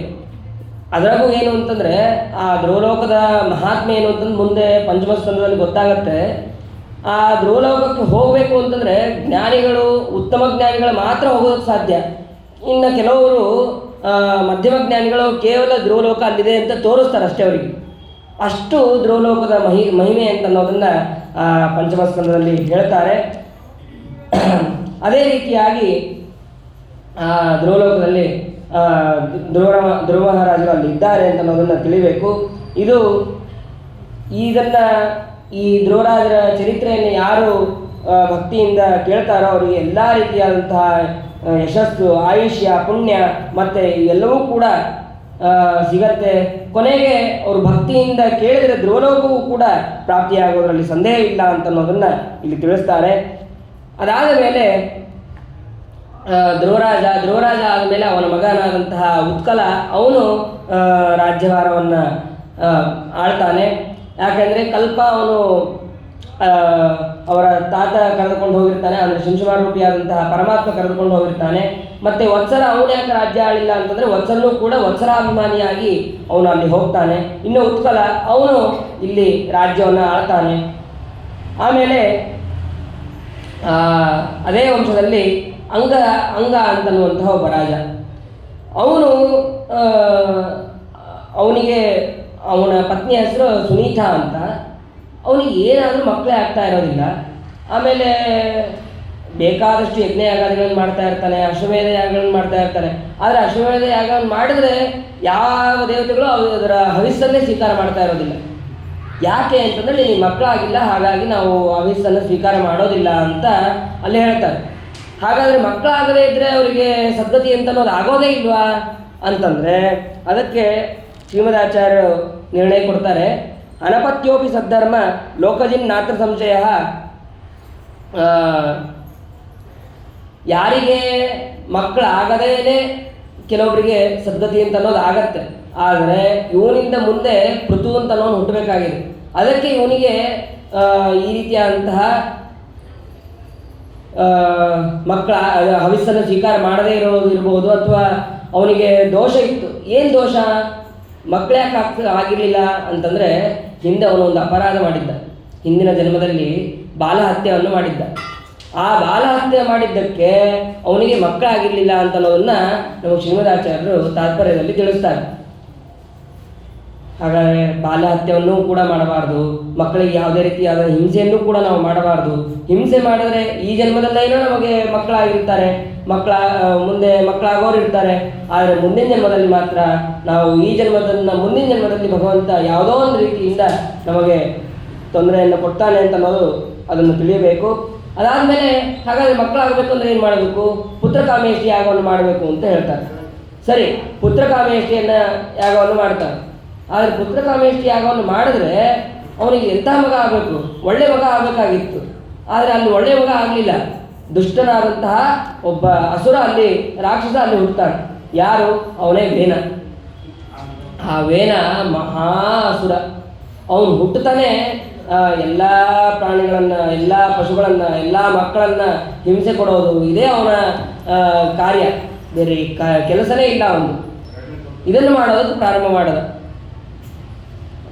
ಅವಾಗ ಅದೇ ಅನ್ಕೊತಾನೆ, ಅಲ್ಲ ನೀವು ಮೊದಲೇ ನಮ್ಗೆ ಮಕ್ಕಳೇ ಆಗದೇ ಇದ್ರೆ ಚಲೋ ಆಗ್ತಿತ್ತು, ಅಥವಾ ಉತ್ತಮನಾದಂತಹ ಮಕ್ಕಳಾಗಿದ್ದರೆ ಅವನನ್ನು ಪೋಷಣೆ, ಸಾಕೋದು, ಸಲಹೋದು ಅದರಾಗೆ ಹೋಗ್ತಿತ್ತು. ಇಂತಹ ಮಕ್ಕಳನ್ನು ಕೊಟ್ಟು ಬಹಳ ಒಳ್ಳೆ ಕೆಲಸ ಮಾಡಿದ್ವಿ, ಇದರಿಂದ ನಾನು ಬಿಟ್ಟು ಇನ್ನು ಅರಣ್ಯಕ್ಕೆ ಹೋಗ್ಬೋದು ಅಂತ ಹೇಳಿ ಆ ವೇನನನ್ನು ಬಿಟ್ಟು ಅವನು ರಾತ್ರಿ ಅವನು ಹೋಗ್ಬಿಡ್ತಾನೆ. ಅದಾದ ಮೇಲೆ ಈ ಕಡೆ ಸುನೀತಾ ಅವಳಿರ್ತಾಳೆ, ತನ್ನ ಮಗನನ್ನು ನೋಡಿಕೊಂಡು ಅವಳಿರ್ತಾಳೆ. ಆದರೆ ಒಂದು ರಾಜ್ಯ ಅಂತಂದಮೇಲೆ ರಾಜ ಇಲ್ಲದೆ ರಾಜ್ಯ ಇರಬಾರ್ದು. ಹಾಗಾದರೆ ಅನಿವಾರ್ಯವಾಗಿ ಇವನನ್ನೇ ರಾಜ್ಯನನ್ನಾಗಿ ಮಾಡಬೇಕಾಯಿತು. ಈ ವೇನನನ್ನು ರಾಜ್ಯ ಮಾಡಿದಾಗ ಅವನು ಮತ್ತೆ ಅದೇ ಹೋಮ ಮಾಡಬೇಡ್ರಿ, ಅದು ಮಾಡಬೇಡ್ರಿ ಅಂತ ಶುರುವಾಗಿ ಯಾವುದೇ ರೀತಿಯಾದಂತಹ ಯಜ್ಞ ಯಾಗಾದಿಗಳು ಯಾವುದೂ ನಡಿಬಾರ್ದು ಅಂತ ಅವನು ತನ್ನ ರಾಜ್ಯದಲ್ಲಿ ಹೇಳ್ತಾ ಇದ್ದಾನೆ. ಅಷ್ಟೇ ಅಲ್ಲ, ಅವನು ಸ್ವಯಂ ಕಳ್ಳ. ಅಷ್ಟೇ ಉಳುಕಿದವರೆಲ್ಲರೂ ಕೂಡ ಯಥಾ ರಾಜ ತಥಾ ಪ್ರಜಾ ಅಂತಂದು ಇದ್ದಂಗೆ ಇವನು ಹೆಂಗಿದ್ನೋ ಹಾಗೆ ತನ್ನ ಪ್ರಜೆಗಳು ಕೂಡ ಅದೇ ರೀತಿಯಾಗಿ ನಡ್ತಾ ಇದ್ದಾರೆ. ಅಷ್ಟಾದಮೇಲೆ ಋಷಿಗಳಿಗೆ ಬಹಳ ಕೋಪ ಬಂತು, ಏನು ಮಾಡಬೇಕು ಗೊತ್ತಾಗ್ತಾ ಇಲ್ಲ. ಆವಾಗ ಆ ಋಷಿಗಳೆಲ್ಲ ವಿಚಾರ ಮಾಡ್ತಾರೆ, ಯಾರನ್ನೋ ರಾಜನಾಗಿ ಮಾಡೋಕ್ಕಿಂತ ಈ ಸದ್ಯಕ್ಕೆ ಇವನೇನೋ ಇದ್ದಾನೆ, ಆದರೆ ಇವನು ಮಾಡ್ತಾ ಇರುವಂತಹ ದುಷ್ಕೃತ್ಯಗಳು ಅದು ಸರಿ ಅನ್ನಿಸ್ತಾ ಇಲ್ಲ, ಯಜ್ಞ ಯಾಗಾದಿಗಳು ಯಾವುದೂ ಕೂಡ ನಡೀತಾ ಇಲ್ಲ. ಹಾಗಾದರೆ ಏನು ಮಾಡಬೇಕು? ಇಲ್ಲ, ಅವನನ್ನು ಸಂಹಾರ ಮಾಡಬೇಕು. ಸಂಹಾರ ಮಾಡೋದಾದರೆ ನಾವೇನು ಭಾಳ ಪ್ರಯತ್ನ ಮಾಡಿ ಅವನನ್ನು ಸಂಹಾರ ಮಾಡೋದು ಬೇಕಾಗಿಲ್ಲ. ಯಾಕೆ ಅಂತಂದರೆ ಏನು ಪ್ರಾಣಿಗಳು, ಪಶುಗಳು ಅದರ ಹಿಂಸೆ ಏನು ಮಾಡಿದಾನೋ ಅದರ ಪಾಪಗಳೆಲ್ಲ ಕೂಡ ಈಗ ಬಂದಾಗಿದೆ. ನಾವು ಕೇವಲ ಒಂದು ಶಬ್ದ ಮಾತ್ರದಿಂದ ಅವನನ್ನು ಸಂಹಾರ ಮಾಡ್ಬೋದು. ಏನು? ಹುಂಕಾರ ಮಾಡಿದ್ದಾರೆ. ಎಲ್ಲ ಋಷಿಗಳು ಸೇರಿ ಹುಂಕಾರ ಮಾಡಿದರೆ ಅವನು ಪ್ರಾಣ ತ್ಯಾಗವನ್ನು ಮಾಡಿದ್ದಾನೆ ಆ ವೇನ. ಸರಿ, ಮತ್ತೆ ರಾಜ ಇಲ್ಲ, ರಾಜ್ಯವನ್ನು ಹೇಗೆ ನಡೆಸಬೇಕು ಹೇಗೆ ಅಂತ ಆ ಋಷಿಗಳೆಲ್ಲರೂ ವಿಚಾರವನ್ನು ಮಾಡ್ತಾ ಇರಬೇಕಾದ್ರೆ ವೇನನ ತೊಡೆಯನ್ನು ಮಥನ ಮಾಡಿದಾಗ ಅಲ್ಲಿ ಒಬ್ಬ ಕಪ್ಪಾದಂತಹ ಕುಳ್ಳಗೆ ಇರುವಂತಹ ಕೇವಲ ಒಂದು ಬಾಹು ಎಷ್ಟು ಅಳತೆ ಇರುತ್ತೋ ಅಷ್ಟೇ ಗಾತ್ರದವನು ಅಲ್ಲಿ ಹುಟ್ಟಿದಾನೆ. ಅವನು ಭಾರೀ ಕಪ್ಪಾಗಿದ್ದ. ನೋಡಿದ ತಕ್ಷಣ ಇವನಿಂದೇನು ರಾಜ್ಯ ಆಳೋಕ್ಕಾಗೋದಿಲ್ಲ ಅಂತೇಳಿ ಅವನಿಗೇನು ಹೇಳಿಲ್ಲ, ನಿಷೀದ ಅಂತಂದ್ರು. ನೀ ಏನು ಮಾಡಬೇಡಪ್ಪ, ಸುಮ್ಮನೆ ಕೂತ್ಕೋ. ಯಾರು ಬಂದಿರ್ತಾರೆ, ಅವ್ರು ಮಾತಾಡೋದು ಅವ್ರು ಮಾತಾಡೋದು ನಮ್ಗೆ ಕೇಳೋಕ್ಕಾಗ್ತಾ ಇರೋದಿಲ್ಲ. ಅವಾಗ ನೀ ಕುತ್ಕೋಪ ಸಾಕು ಅಂತಂತೀವಲ್ಲ, ಹಾಗೆ ಅವನಿಗೆ ಆ ಋಷಿಗಳೆಲ್ಲರೂ ಕೂಡ ನಿಷೀದ ಅಂತಂದರು, ಸುಮ್ಮನೆ ಕೂಡು ಅಂತ. ಅವನಿಗೂ ಗೊತ್ತಾಯಿತು ನನ್ನಿಂದ ಏನು ರಾಜ್ಯ ನಡೆಯೋದಿಲ್ಲ ಅಂತ ಅವನಿಗೂ ಗೊತ್ತಾಯಿತು. ಅವನ ಪಾಡಿಗೆ ಅವನು ಅರಣ್ಯಕ್ಕೆ ಹೋದ. ಆ ನಿಷಾದ ಜಾತಿ ಅಂತ ಅನ್ನೋದು ಆಯಿತು ಅಂತ ಅನ್ನೋದನ್ನು ಇಲ್ಲಿ ತಿಳಿಸ್ತಾರೆ. ಮುಂದೆ ಮತ್ತೆ ವೇದನ 2 ತೋಳುಗಳನ್ನು ಮತನ ಮಾಡಿದ್ದಾರೆ. ಆ ತೋಳುಗಳನ್ನು ಮತನ ಮಾಡಿದರೆ, ಭುಜಗಳನ್ನು ಮತನ ಮಾಡಿದರೆ ಅಲ್ಲಿ ಪೃಥು ಮತ್ತು ಅರ್ಚಿದೇವಿ ಅಲ್ಲಿ ಅವತಾರ ಮಾಡಿದ್ದಾರೆ. ಪೃಥು ಹುಟ್ಟಿದ ತಕ್ಷಣ ಅವನು ಹುಟ್ಟಬೇಕಾದ್ರೆ ಏನೋ 4 ಕೈ ಚಕ್ರ ಶಂಖ ಗದಾ ಈ ಆಯುಧಗಳಿಂದ ಏನೋ ಹುಟ್ಟಿದ. ಆದರೆ ಸಾಕ್ಷಾತ್ ಭಗವಂತ ಅಲ್ಲ, ಸರ್ವಥ ಅಲ್ಲ. ಅಪ್ಪಿತಪ್ಪಿನೂ ಹಾಗೆ ತಿಳಿಬಾರ್ದು. ಯಾಕೆ ಅಂತಂದರೆ ಅವನು ಹುಟ್ಟಬೇಕಾದ್ರೇನೋ ಹಾಗೆ ಹುಟ್ಟಿದ, ಆದರೆ ಭಗವಂತನ ವಿಶೇಷ ಸನ್ನಿಧಾನ ಇದೆ ಅಂತ ಅನ್ನೋದನ್ನು ನಾವು ಸ್ಪಷ್ಟವಾಗಿ ಇಲ್ಲಿ ತಿಳಿಯಬೇಕು. ಅದಕ್ಕೆ ಶ್ರೀಮದಾಚಾರ್ಯ ಹೇಳ್ತಾರೆ, ಪೃಥುರ್ ಹಯೇಯಾದಯೋ ಜೀವಾಸ್ತೇಷ್ಟಾವಿಷ್ಟೋ ಹರಿಸ್ವಯಂ. ವಿಶೇಷ ಆವೇಶದಿಂದ ಆ ಪೃಥು ಇರ್ಬೋದು, ಹಯೇಯ ಇರ್ಬೋದು, ಇವರೆಲ್ಲರೂ ಕೂಡ ಇವರಲ್ಲಿ ಭಗವಂತನ ವಿಶೇಷ ಆವೇಶ ಇತ್ತು ಅಂತ ಅನ್ನೋದನ್ನು ಶ್ರೀಮದಾಚಾರ್ಯರು ತಿಳಿಸ್ತಾರೆ. ಅದಾದ ಮೇಲೆ ಹುಟ್ಟಿದ ತಕ್ಷಣ ಎಲ್ಲ ದೇವತೆಗಳು, ಬ್ರಹ್ಮಾದಿ ದೇವತೆಗಳು, ಭಗವಂತ ಎಲ್ಲರೂ ಬಂದು ಒಂದೊಂದು ಆಯುಧಗಳನ್ನು, ಒಂದೊಂದು ವಸ್ತುಗಳನ್ನು ಅವನಿಗೆ ಕೊಡ್ತಾರೆ. ಕೊಟ್ಟ ಮೇಲೆ ಅವನಿಗೆ ಪಟ್ಟಾಭಿಷೇಕವನ್ನು ಮಾಡ್ತಾರೆ. ಮಾಡಿದ ತಕ್ಷಣ ಎಲ್ಲರೂ ಬಂದು ಸ್ತೋತ್ರವನ್ನು ಮಾಡೋದು ಪ್ರಾರಂಭ ಮಾಡ್ತಾರೆ. ಸ್ತೋತ್ರವನ್ನು ಮಾಡೋದು ಪ್ರಾರಂಭ ಮಾಡಿದ್ರೆ ಅವನು ಪೃಥು ಚಕ್ರವರ್ತಿ ಮೊದಲೇ ಹೇಳ್ತಾನೆ, ಎದುರು ಸ್ತೋತ್ರ ಮಾಡ್ತಾ ಇದ್ದೀರಿ, ನನ್ನಿಂದ ಏನಾಗಿದೆ? ನಾ ಇನ್ನೂ ಏನು ಕೆಲಸನೇ ಶುರು ಮಾಡಿಲ್ಲ. ಮೊದಲನೇದಾಗಿ ನನಗೆ ಹೊಗಳಿಸ್ಕೊಳ್ಳೋದು ನನಗೆ ಇಷ್ಟ ಇಲ್ಲ. ಹೇ ಸೂತ ಹೇಮಾಗದ ಸೌಮ್ಯವಂದಿನ್ ಲೋಕೇದನ ಸ್ಪಷ್ಟ ಗುಣಸ್ಯ ಮೇಸ್ಯ ಕಿವಾಶ್ರಯೋವಸ್ತವ ಏಷ ಯೋಜ್ಯತ ಮಾಮಯ್ಯ ಭೂವನ್ ಮಿತತಾಗಿರೋವ. ಸುಮ್ಮನೆ ಈ ಹೊಗಳಿಕೆಯಾದಂತಹ ಮಾತುಗಳನ್ನು ನನ್ನ ಮುಂದೆ ಹೇಳಬೇಡ್ರಿ. ಇದು ಯಾವುದೂ ಕೂಡ ನಾನು ಮಾಡಿಲ್ಲ, ಇನ್ನು ಮುಂದೆ ಮಾಡ್ತೀನೋ ಇಲ್ಲೋ ಅದು ಗೊತ್ತಿಲ್ಲ. ಅಕಸ್ಮಾತ್ ಮುಂದೆ ಮಾಡಿದ್ರೂ ಅದು ಭಗವಂತನ ಅನುಗ್ರಹದಿಂದ ಮಾಡ್ತೀನಿ ಹೊರತು ನಾನು ಸ್ವತಂತ್ರವಾಗಿ ಏನು ಮಾಡೋದಿಲ್ಲ. ಹಾಗಾಗಿ ನನ್ನನ್ನು ಹೊಗಳಬೇಡ್ರಿ ಅಂತ ಆ ಪೃಥು ಹೇಳ್ತಾನೆ. ಹೇಳಿದಾಗ ಸರಿ ಆಯಿತು ಅಂತಂದು ಎಲ್ಲರೂ ಬಂದು ಕೇಳ್ತಾರೆ. ಇಷ್ಟು ದಿವಸ ರಾಜ್ಯ, ಅವ್ರ ತಂದೆ ರಾಜ್ಯ ಆಳ್ಬೇಕಾದ್ರೆ ಯಾವ ಭೂಮಿಯಲ್ಲಿ ಬೆಳೆ ಇರಲಿಲ್ಲ, ಏನೂ ಇರಲಿಲ್ಲ. ಇಷ್ಟಾದ ಮೇಲೆ ಎಲ್ಲರೂ ಕೂಡ ರಾಜ್ಯದಲ್ಲಿರುವಂತಹ ಪ್ರಜೆಗಳು ನಮಗೆ ಅನ್ನ ಬೇಕು, ಮತ್ತು ಇನ್ನೊಂದು ಬೇಕು, ಅದು ಬೇಕು ಅಂತೇಳಿ ಎಲ್ಲರೂ ಕೇಳೋದಕ್ಕೆ ಪ್ರಾರಂಭ ಮಾಡೋದು. ಸರಿ, ಯಾಕೆ ಇಷ್ಟು ದಿವಸ ಏನು ಇರಲಿಲ್ವಾ? ಏನೂ ಇರಲಿಲ್ಲ, ಹಾಗಾಗಿ ನಿನ್ನ ಹತ್ರ ಬೇಡ್ತಾ ಇದ್ದೀವಿ ಅಂತ ಕೇಳಿದಾಗ ಆ ಪೃಥು ಚಕ್ರವರ್ತಿ ಏನು ಮಾಡ್ತಾನೆ ಅಂತಂದರೆ ಭೂಮಿಯನ್ನು ಶಾಸನ ಮಾಡೋದಕ್ಕೆ ಅಂತ ಹೋಗ್ತಾನೆ. ಭೂಮಿಯನ್ನು ಶಾಸನ ಮಾಡೋಕ್ಕೆ ಅಂತ ಹೋಗ್ತಾನೆ. ಅವಾಗ ಆ ಭೂಮಿ ಗೋರೂಪಧಾರಳಾಗಿ ಅವಳು ಹೋಗ್ತಾಳೆ. ಆ ಗೋವನ್ನೇ ಇವನು ಕೂಡ ಅಟ್ಟಿಸ್ಕೊಂಡು ಹೋಗ್ತಾನೆ. ಇನ್ನೇನು ನಾನು ನಿನ್ನ ಕೊಂದು ಬಿಡ್ತೀನಿ ಅಂತ ಆ ಪೃಥು ಚಕ್ರವರ್ತಿ ಹೇಳಿದಾಗ ಆ ಪೃಥ್ವಿ ಹೇಳ್ತಾಳೆ, ಯಾಕೆ ನನ್ನನ್ನು ಕೊಲ್ತಾ ಇದೆಯಾ ನೀನು? ನಿನ್ನ ತಂದೆ ಮಾಡಿದಂತಹ ದ್ರೋಹ, ಅವನು ಎಲ್ಲ ಯಾವುದೇ ರೀತಿಯಾದಂತಹ ಯಜ್ಞ ಯಾಗಾದಿಗಳನ್ನು ನಡೆಯಕ್ಕೆ ಬಿಡ್ತಾ ಇರಲಿಲ್ಲ. ಅದನ್ನು ಹವಿಸ್ಸನ್ನು ನಾನು ಬೆಳೆಯನ್ನು ಕೊಟ್ಟಿಲ್ಲ, ಹವಿಸ್ಸನ್ನು ನಾನು ಕೊಟ್ಟಿಲ್ಲ, ಅದು ನನ್ನ ತಪ್ಪಲ್ಲ. ಅದು ಹಾಗಾದರೆ ನಾನು ಏನು ಮಾಡಬೇಕು? ಇಲ್ಲ, ನೀ ಯಾರನ್ನಾರು ಕರು ಅಂತ ಮಾಡಿ ತಂದು ಕೊಡಿಸು, ನಾನು ಅವರಿಗೆ ಬೇಡಿದಂತಹ ಇಷ್ಟಾರ್ಥಗಳನ್ನು ನಾನು ಕೊಡುತ್ತೇನೆ ಅಂತ ಹೇಳಿ ಗೌರವಗಳಾದಂತಹ ಭೂದೇವಿ ಹೇಳಿದಾಗ ಸರಿ ಹಾಗೆ ಆಗಲಿ ಅಂತ ಹೇಳಿ ತನ್ನ ವಂಶದ ಹಿರಿಯವನಾದಂತಹ ಸ್ವಯಂಭವನು ಅವನನ್ನು ನೀನು ಕರು ಆಗು ಅಂತ ಹೇಳಿ ಕರುವನನ್ನಾಗಿ ಮಾಡಿ ಅವನನ್ನು ಮೊದಲು ಗೋರುವಿಂದ ಹಾಲು ಕರೆಸಿದಾಗ ಅಲ್ಲಿ ಕೊಟ್ಟಿದ್ದು ಹಾಲು, ಆ ಗೋ ಕೊಟ್ಟಿದ್ದು ಹಾಲು, ಆ ಹಾಲೇ ಬೇರೆ ಬೇರೆ ಪದಾರ್ಥಗಳಾಯಿತು ಅಂತ ಅನ್ನೋದನ್ನು ಇಲ್ಲಿ ತಿಳಿಯಬಹುದು. ಭಗವಂತನ ಸೃಷ್ಟಿ, ಒಂದು ಹುಲ್ಲು, ಆ ಹುಲ್ಲನ್ನು ತಿಂದಂತಹ ಆಕಳು ಹಾಲನ್ನು ಕೊಡುತ್ತೆ. ಅಂತಹ ಹಾಲನ್ನು ಬೇರೆ ಬೇರೆ ವಿಧವಾದಂತಹ ಜಗತ್ತಿಗೆ ಅನುಕೂಲವಾಗುವಂತೆ ಮಾಡುವಂಥದ್ದು ಭಗವಂತನ ಸಾಮರ್ಥ್ಯ ಅಂತ ಅನ್ನೋದನ್ನು ಕೂಡ ಇಲ್ಲಿ ತಿಳಿಯಬಹುದು. ಅದೇ ರೀತಿಯಾಗಿ ಬೃಹಸ್ಪತ್ಯಾಚಾರ್ಯರು, ಎಲ್ಲ ಋಷಿಗಳು ಸೇರಿ ಬೃಹಸ್ಪತ್ಯಾಚಾರ್ಯರನ್ನು ಕರುವನ್ನಾಗಿ ಮಾಡಿಕೊಂಡು ಎಲ್ಲ ರೀತಿಯಾದಂತಹ ವೇದಗಳನ್ನು ಅವರು ಪಡೆದರು ಅಂತ ಅನ್ನೋದನ್ನು ತಿಳಿಯಬಹುದು. ಅದಾದ ಮೇಲೆ ಇಂದ್ರನನ್ನು, ದೇವತೆಗಳೆಲ್ಲರೂ ಕೂಡ ಇಂದ್ರನನ್ನು ಕರುವನ್ನಾಗಿ ಮಾಡಿಕೊಂಡು ಸೋಮರಸ ಅಂತ ಅನ್ನೋದನ್ನು ಅವರು ಪಡೆದರು. ಆಮೇಲೆ ದೈತ್ಯರು, ದಾನವರು ಅವರೆಲ್ಲರೂ ಸೇರಿ ಪ್ರಹ್ಲಾದನನ್ನು ಕರುವನನ್ನಾಗಿ ಮಾಡಿಕೊಂಡು ಅವರಿಗೆ ಬೇಕಾದಂತಹ ಮದ್ಯ ಅದು ಅವರಿಗೆ ಬೇಕಾಗಿರ್ತದೆ. ಅವರು ಪಾತ್ರೆಯಲ್ಲಿ ಅಂದರೆ ಮೃಣ್ಮಯ ಪಾತ್ರೆ ಅಥವಾ ಯಾವ ಪಾತ್ರೆಯಲ್ಲಿ ಹಿಡಿದಿಲ್ಲ, ಕಬ್ಬಿಣ ಪಾತ್ರೆಯಲ್ಲಿ ಹಿಡಿದ್ರಂತೆ ಆ ಹಾಲನ್ನು. ಅದು ಮದ್ಯವಾಗಿ ಪರಿಣಾಮವಾಗಿ ಹೊಂತು ಅಂತ ಅನ್ನೋದನ್ನು ತಿಳಿಸ್ತಾರೆ. ಅದಕ್ಕೆ ಹಾಲನ್ನು ಕಬ್ಬಿಣ ಪಾತ್ರೆಯಲ್ಲಿ ಯಾವತ್ತೂ ನಾವು ಹಾಕಿರೋದಿಲ್ಲ. ಈಗ ಅದು ಸ್ಟೀಲ್ ಪಾತ್ರೆಯಲ್ಲಿ ಹಾಕ್ತಾ ಇರ್ತೀವಿ, ಅದು ಅನಿವಾರ್ಯ.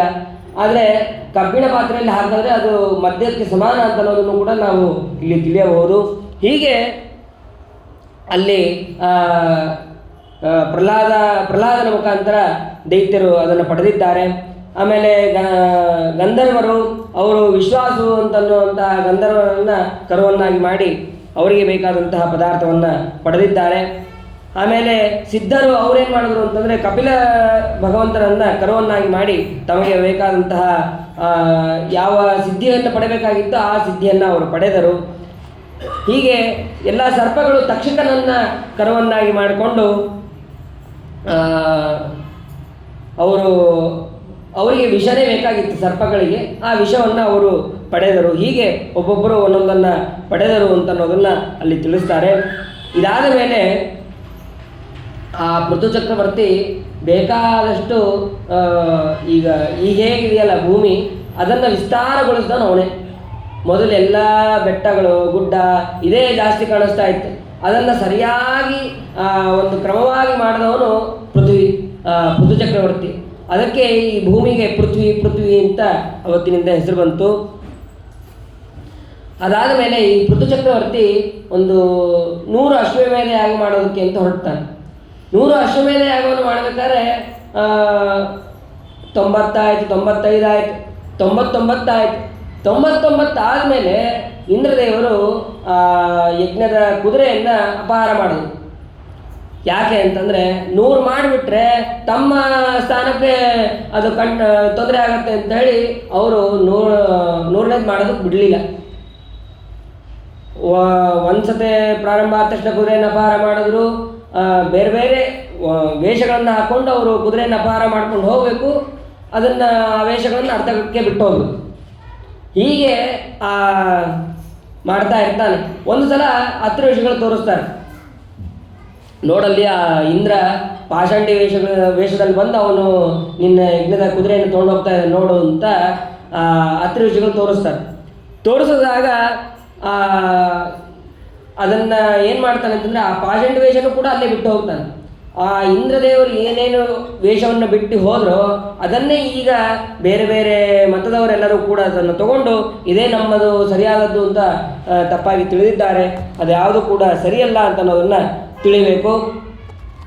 ಮುಂದೆ ಕುದುರೆಯನ್ನು ಅಪಹಾರ ಮಾಡಿ ಹೋಗಿರ್ತಾನೆ. ಆವಾಗ ಈ ಪೃಥು ಚಕ್ರವರ್ತಿಯ ಮಗನಾದಂತಹ ವಿಜಿತಾಶ್ವ ಅಂತ ಅವನಿಗೆ ವಿಜಿತಾಶ್ವ ಅಂತ ಹೆಸರು ಬಂದಿದ್ದು. ಅದಕ್ಕೆ ಕುದುರೆಯನ್ನು ಇಂದ್ರನಿಂದ ಗೆದ್ದುಕೊಂಡು ಬಂದಿದ್ದಕ್ಕೆ ಅವನಿಗೆ ವಿಜಿತಾಶ್ವ ಅಂತ ಕರೀತಾರೆ. ಆ ಕುದುರೆಯನ್ನು ಅವನು ಗೆದ್ದುಕೊಂಡು ತೊಗೊಂಬರ್ತಾನೆ. ಆಮೇಲೆ ಮತ್ತೆ ಯಜ್ಞವನ್ನು ಮುಂದುವರಿಸ್ತಾ ಇರ್ತಾನೆ. ಆ ಸಮಯದಲ್ಲಿ ಇಂದ್ರ ಯಜ್ಞ ಕೊಡೋದನ್ನು ನೋಡಿ ಇಂದ್ರನ ಸಮೇತವಾಗಿ ಆ ಯಜ್ಞದಲ್ಲಿ ಹಾಕೋಣ ಅಂತ ವಿಚಾರ ಮಾಡ್ತಾನೆ. ಸರಿ, ಋಷಿಗಳು ಕೂಡ ಹಾಗೆ ಮಂತ್ರವನ್ನು ಹೇಳ್ತಾರೆ. ಸ್ರುವದ ಮೇಲೆ ಇಂದ್ರ ಬಂದು ಕೂಡೋ ಹಾಗೆ ಅವರು ಋಷಿಗಳು ಮಂತ್ರವನ್ನು ಹೇಳಿದಾಗ ಇಂದ್ರ ಬಂದು ಆ ಸ್ರುವದ ಮೇಲೆ ಕೂಡ್ತಾನೆ. ಕೂತಾಗ ಇನ್ನೇನು ಅದನ್ನು ಆಹುತಿಯಾಗಿ ಹಾಕಬೇಕು ಅಂತಂದಾಗ ಅವಾಗ ಎಲ್ಲ ದೇವತೆಗಳು ಕೂಡ ಬಂದು ಪ್ರಾರ್ಥನೆ ಮಾಡ್ತಾರೆ. ಇದು ಮಾಡೋದು ಸರಿಯಲ್ಲ, ಇಂದ್ರನ ಪದವಿಗೆ ಬರುವಂತಹ ಯೋಗ್ಯತೆ ನಿನ್ನದಲ್ಲ. ಆಮೇಲೆ ಅಷ್ಟೇ ಅಲ್ಲ, ಶತಕ್ರತು ಅಂತ ಅನ್ನೋದು ಇಂದ್ರನಿಗಿದೆ. ಏಕೋನ ಶತಕ್ರತು ಅಂತ ಅನ್ನೋದು ಯಾರಿಗಾರು ಇದೆಯಾ? ಅಂತಹ ಕೀರ್ತಿ ನಿನಗಿದೆ. 99 ಅಂಕ ಪಡೆದವ ಯಾವಾಗಾದ್ರೂ ದುಃಖ ಪಡ್ತಾನ? ಸರ್ವತಾ ದುಃಖ ಪಡೋದಿಲ್ಲ. ಹಾಗೆ ನೀ 99 ಅಶ್ವಮೇಧ ಯಾಗವನ್ನು ಮಾಡಿದೀಯಾ, ಸಾಕು, ಇನ್ನು ಮುಂದೆ ಮಾಡೋದು ಬೇಡ ಅಂತ ಬ್ರಹ್ಮಾದಿ ದೇವತೆಗಳೆಲ್ಲರೂ ಕೂಡ ಪೃಥ್ವಿಗೆ ಹೇಳಿದಾಗ ಅದಕ್ಕೆ ಸರಿ ಅಂತಂದು ಹೇಳ್ತಾರೆ. ಅವಾಗ ಇಂದ್ರನೂ ಕೂಡ ಅಲ್ಲಿ ಬಂದು ಆ ಪೃಥು ಚಕ್ರವರ್ತಿಗೆ ನಮಸ್ಕಾರ ಮಾಡೋಕ್ಕೆ ಅಂತ ಹೋಗ್ತಾನೆ.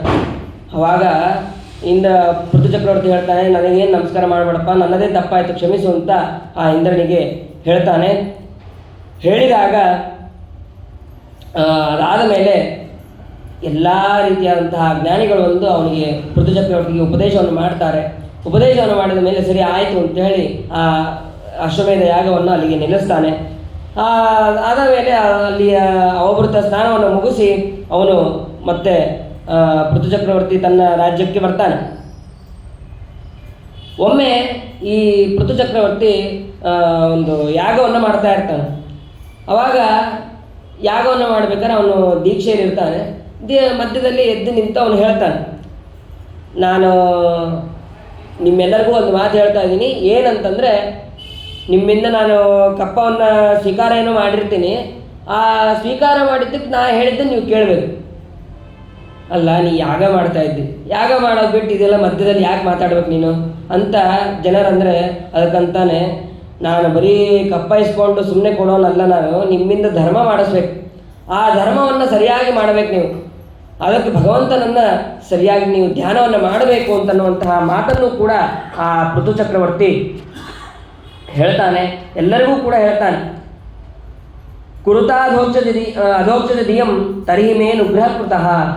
ನೀವು ಭಗವಂತನನ್ನು ಕುರಿತು ವಿಶೇಷವಾಗಿ ತಪಸ್ಸನ್ನು ಮಾಡಿರಿ. ಅಂದರೆ ಅವಾಗ ನಾನು ಟ್ಯಾಕ್ಸ್ ಇಸ್ಕೊಂಡಿದ್ದಕ್ಕೂ ಸಾರ್ಥಕ ಆಗುತ್ತೆ. ಇಲ್ಲ ಅಂತಂದರೆ ನಿಮ್ಮ ಕಡೆ ನಾನು ಧರ್ಮವನ್ನು ಮಾಡಿಸಿಲ್ಲ ಅಂತಂದರೆ ಆ ಪಾಪ ಅಂತನೂ ನನಗೆ ಬರುತ್ತೆ. ಕರವನ್ನು ಇಸ್ಕೊಂಡಿದ್ದಕ್ಕೆ ಪಾಪನೂ ಬರುತ್ತೆ, ಮತ್ತು ನಿಮ್ಮ ಕಡೆ ಧರ್ಮ ಮಾಡಿಸದೇ ಇದ್ದ ಪಾಪನೂ ಬರುತ್ತೆ. ಹಾಗಾಗಿ ನಾನು ಹೇಳಿದಂತಹ ಮಾತುಗಳನ್ನು ನೀವು ಕೇಳಬೇಕು ಅಂತ ಹೇಳಿ ಆ ಪೃಥು ಚಕ್ರವರ್ತಿ ಎಲ್ಲ ತಮ್ಮ ಪ್ರಜೆಗಳಿಗೆಲ್ಲರಿಗೂ ಕೂಡ ಹೇಳ್ತಾನೆ. ಅಗ್ನಿಯಲ್ಲಿ ಹೋಮ ಮಾಡೋದಕ್ಕಿಂತ ಬ್ರಾಹ್ಮಣರಿಗೆ ಆಹುತಿಯನ್ನು ಹಾಕಬೇಕು. ಅದರಿಂದ ಆ ಭಗವಂತ ತೃಪ್ತನಾಗ್ತಾನೆ. ಅಶ್ನಾತ್ಯನಂತ ಕಲುತತ್ವ ಕೋವಿದೈಹಿ ಶ್ರದ್ಧಾಹುತಂ ಯನ್ಮುಖ ಇಟ್ಯ ನಾವಭಿ ನವೈತಥಾ ಚೇತನಯ ಬಹಿಷ್ಕೃತೆ ಹುತಾಶನೆ ಪಾರಮಹಂಸೆ ವರ್ಯಗುಹು. ಇದಕ್ಕೆ ಒಂದು ಸಣ್ಣ ಉದಾಹರಣೆ. 2018ರಲ್ಲಿ ನಮ್ಮ ಸ್ವಾಮಿಗಳವರು ಬೆಂಗಳೂರಲ್ಲಿ ಶತಮಾನೋತ್ಸವ ನಿಮಿತ್ತ ಅಲ್ಲಿ ಕೂತಿದ್ರು. ದೊಡ್ಡ ಸ್ವಾಮಿಗಳು ಶತಮಾನೋತ್ಸವ ಅಂತ ಹೇಳಿ ಒಂದು 100 ದಿವಸಗಳ ಕಾಲ ಅಲ್ಲಿ ಇದ್ದರು. ಆ ಸಮಯದಲ್ಲಿ ಮರುದಿವಸ ಅಂದರೆ ಹೀಗೆ ಶನಿವಾರ, ನಾಳೆ ದಿವಸ ಭಾನುವಾರ. ಈ ಭಾನುವಾರ ದಿವಸ ಲಕ್ಷ ಬ್ರಾಹ್ಮಣರ ಭೋಜನ ಇತ್ತು. ಶನಿವಾರದ ದಿವಸ ಈ ಕತೆ ಬಂದಿತ್ತು. ಈ ಕತೆ ಬಂದು ಆವಾಗ ಸ್ವಾಮಿಗಳು ಹೇಳಿದಂತಹ ಮಾತು, ಭಾನುವಾರ ದಿವಸ ಬೆಳಗ್ಗೆ ಗಾಯತ್ರಿ ಜಪ ಇತ್ತು, ಮಧ್ಯಾಹ್ನ ಲಕ್ಷ ಬ್ರಾಹ್ಮಣರ ಭೋಜನವೂ ಕೂಡ ಇತ್ತು. ಪೃಥು ಚಕ್ರವರ್ತಿ ನಮಗೆ ಈ ರೀತಿ ಆಜ್ಞೆ ಕೊಟ್ಟಿದ್ದಾನೆ, ಮತ್ತು ಅಷ್ಟೇ ಅಲ್ಲ ನಮಗೆ ಗುರುಗಳಿಗೆ ಸಮ್ಮತವಾದದ್ದು ಅಂತ ಅನ್ನೋದನ್ನು ಈ ಶ್ಲೋಕ ಹೇಳಿ ನಮ್ಮ ಸ್ವಾಮಿಗಳವರು ಹೇಳಿದರು. ಬ್ರಾಹ್ಮಣರಿಗೆ ಭೋಜನ ಹಾಕಿಸೋದ್ರಿಂದ ಭಗವಂತನಿಗೆ ತೃಪ್ತಿ ಆಗತ್ತೆ ಅಂತನ್ನೋದು ನಮ್ಮ ಭಾಗವತ ಮುಖಾಂತರ ಆ ಗುರುಗಳು ನಮಗೆ ಅನುಗ್ರಹ ಮಾಡಿದ್ದಾರೆ ಅಂತ ಅನ್ನೋದನ್ನು ಇಲ್ಲಿ ಸ್ಮರಣೆಯನ್ನು ಮಾಡಬಹುದು. ಹಾಗೆ ಆ ಅಗ್ನಿಯಲ್ಲಿ ಹಾಕುವಂತಹ ಆಹುತಿಗಿಂತ ಬ್ರಾಹ್ಮಣರಿಗೆ ಹಾಕುವಂತಹ ಅದು ಭೋಜನ ಅದು ಬಹಳ ಸಂತೋಷ ಅಂತನ್ನೋದು ಹೇಳ್ತದೆ.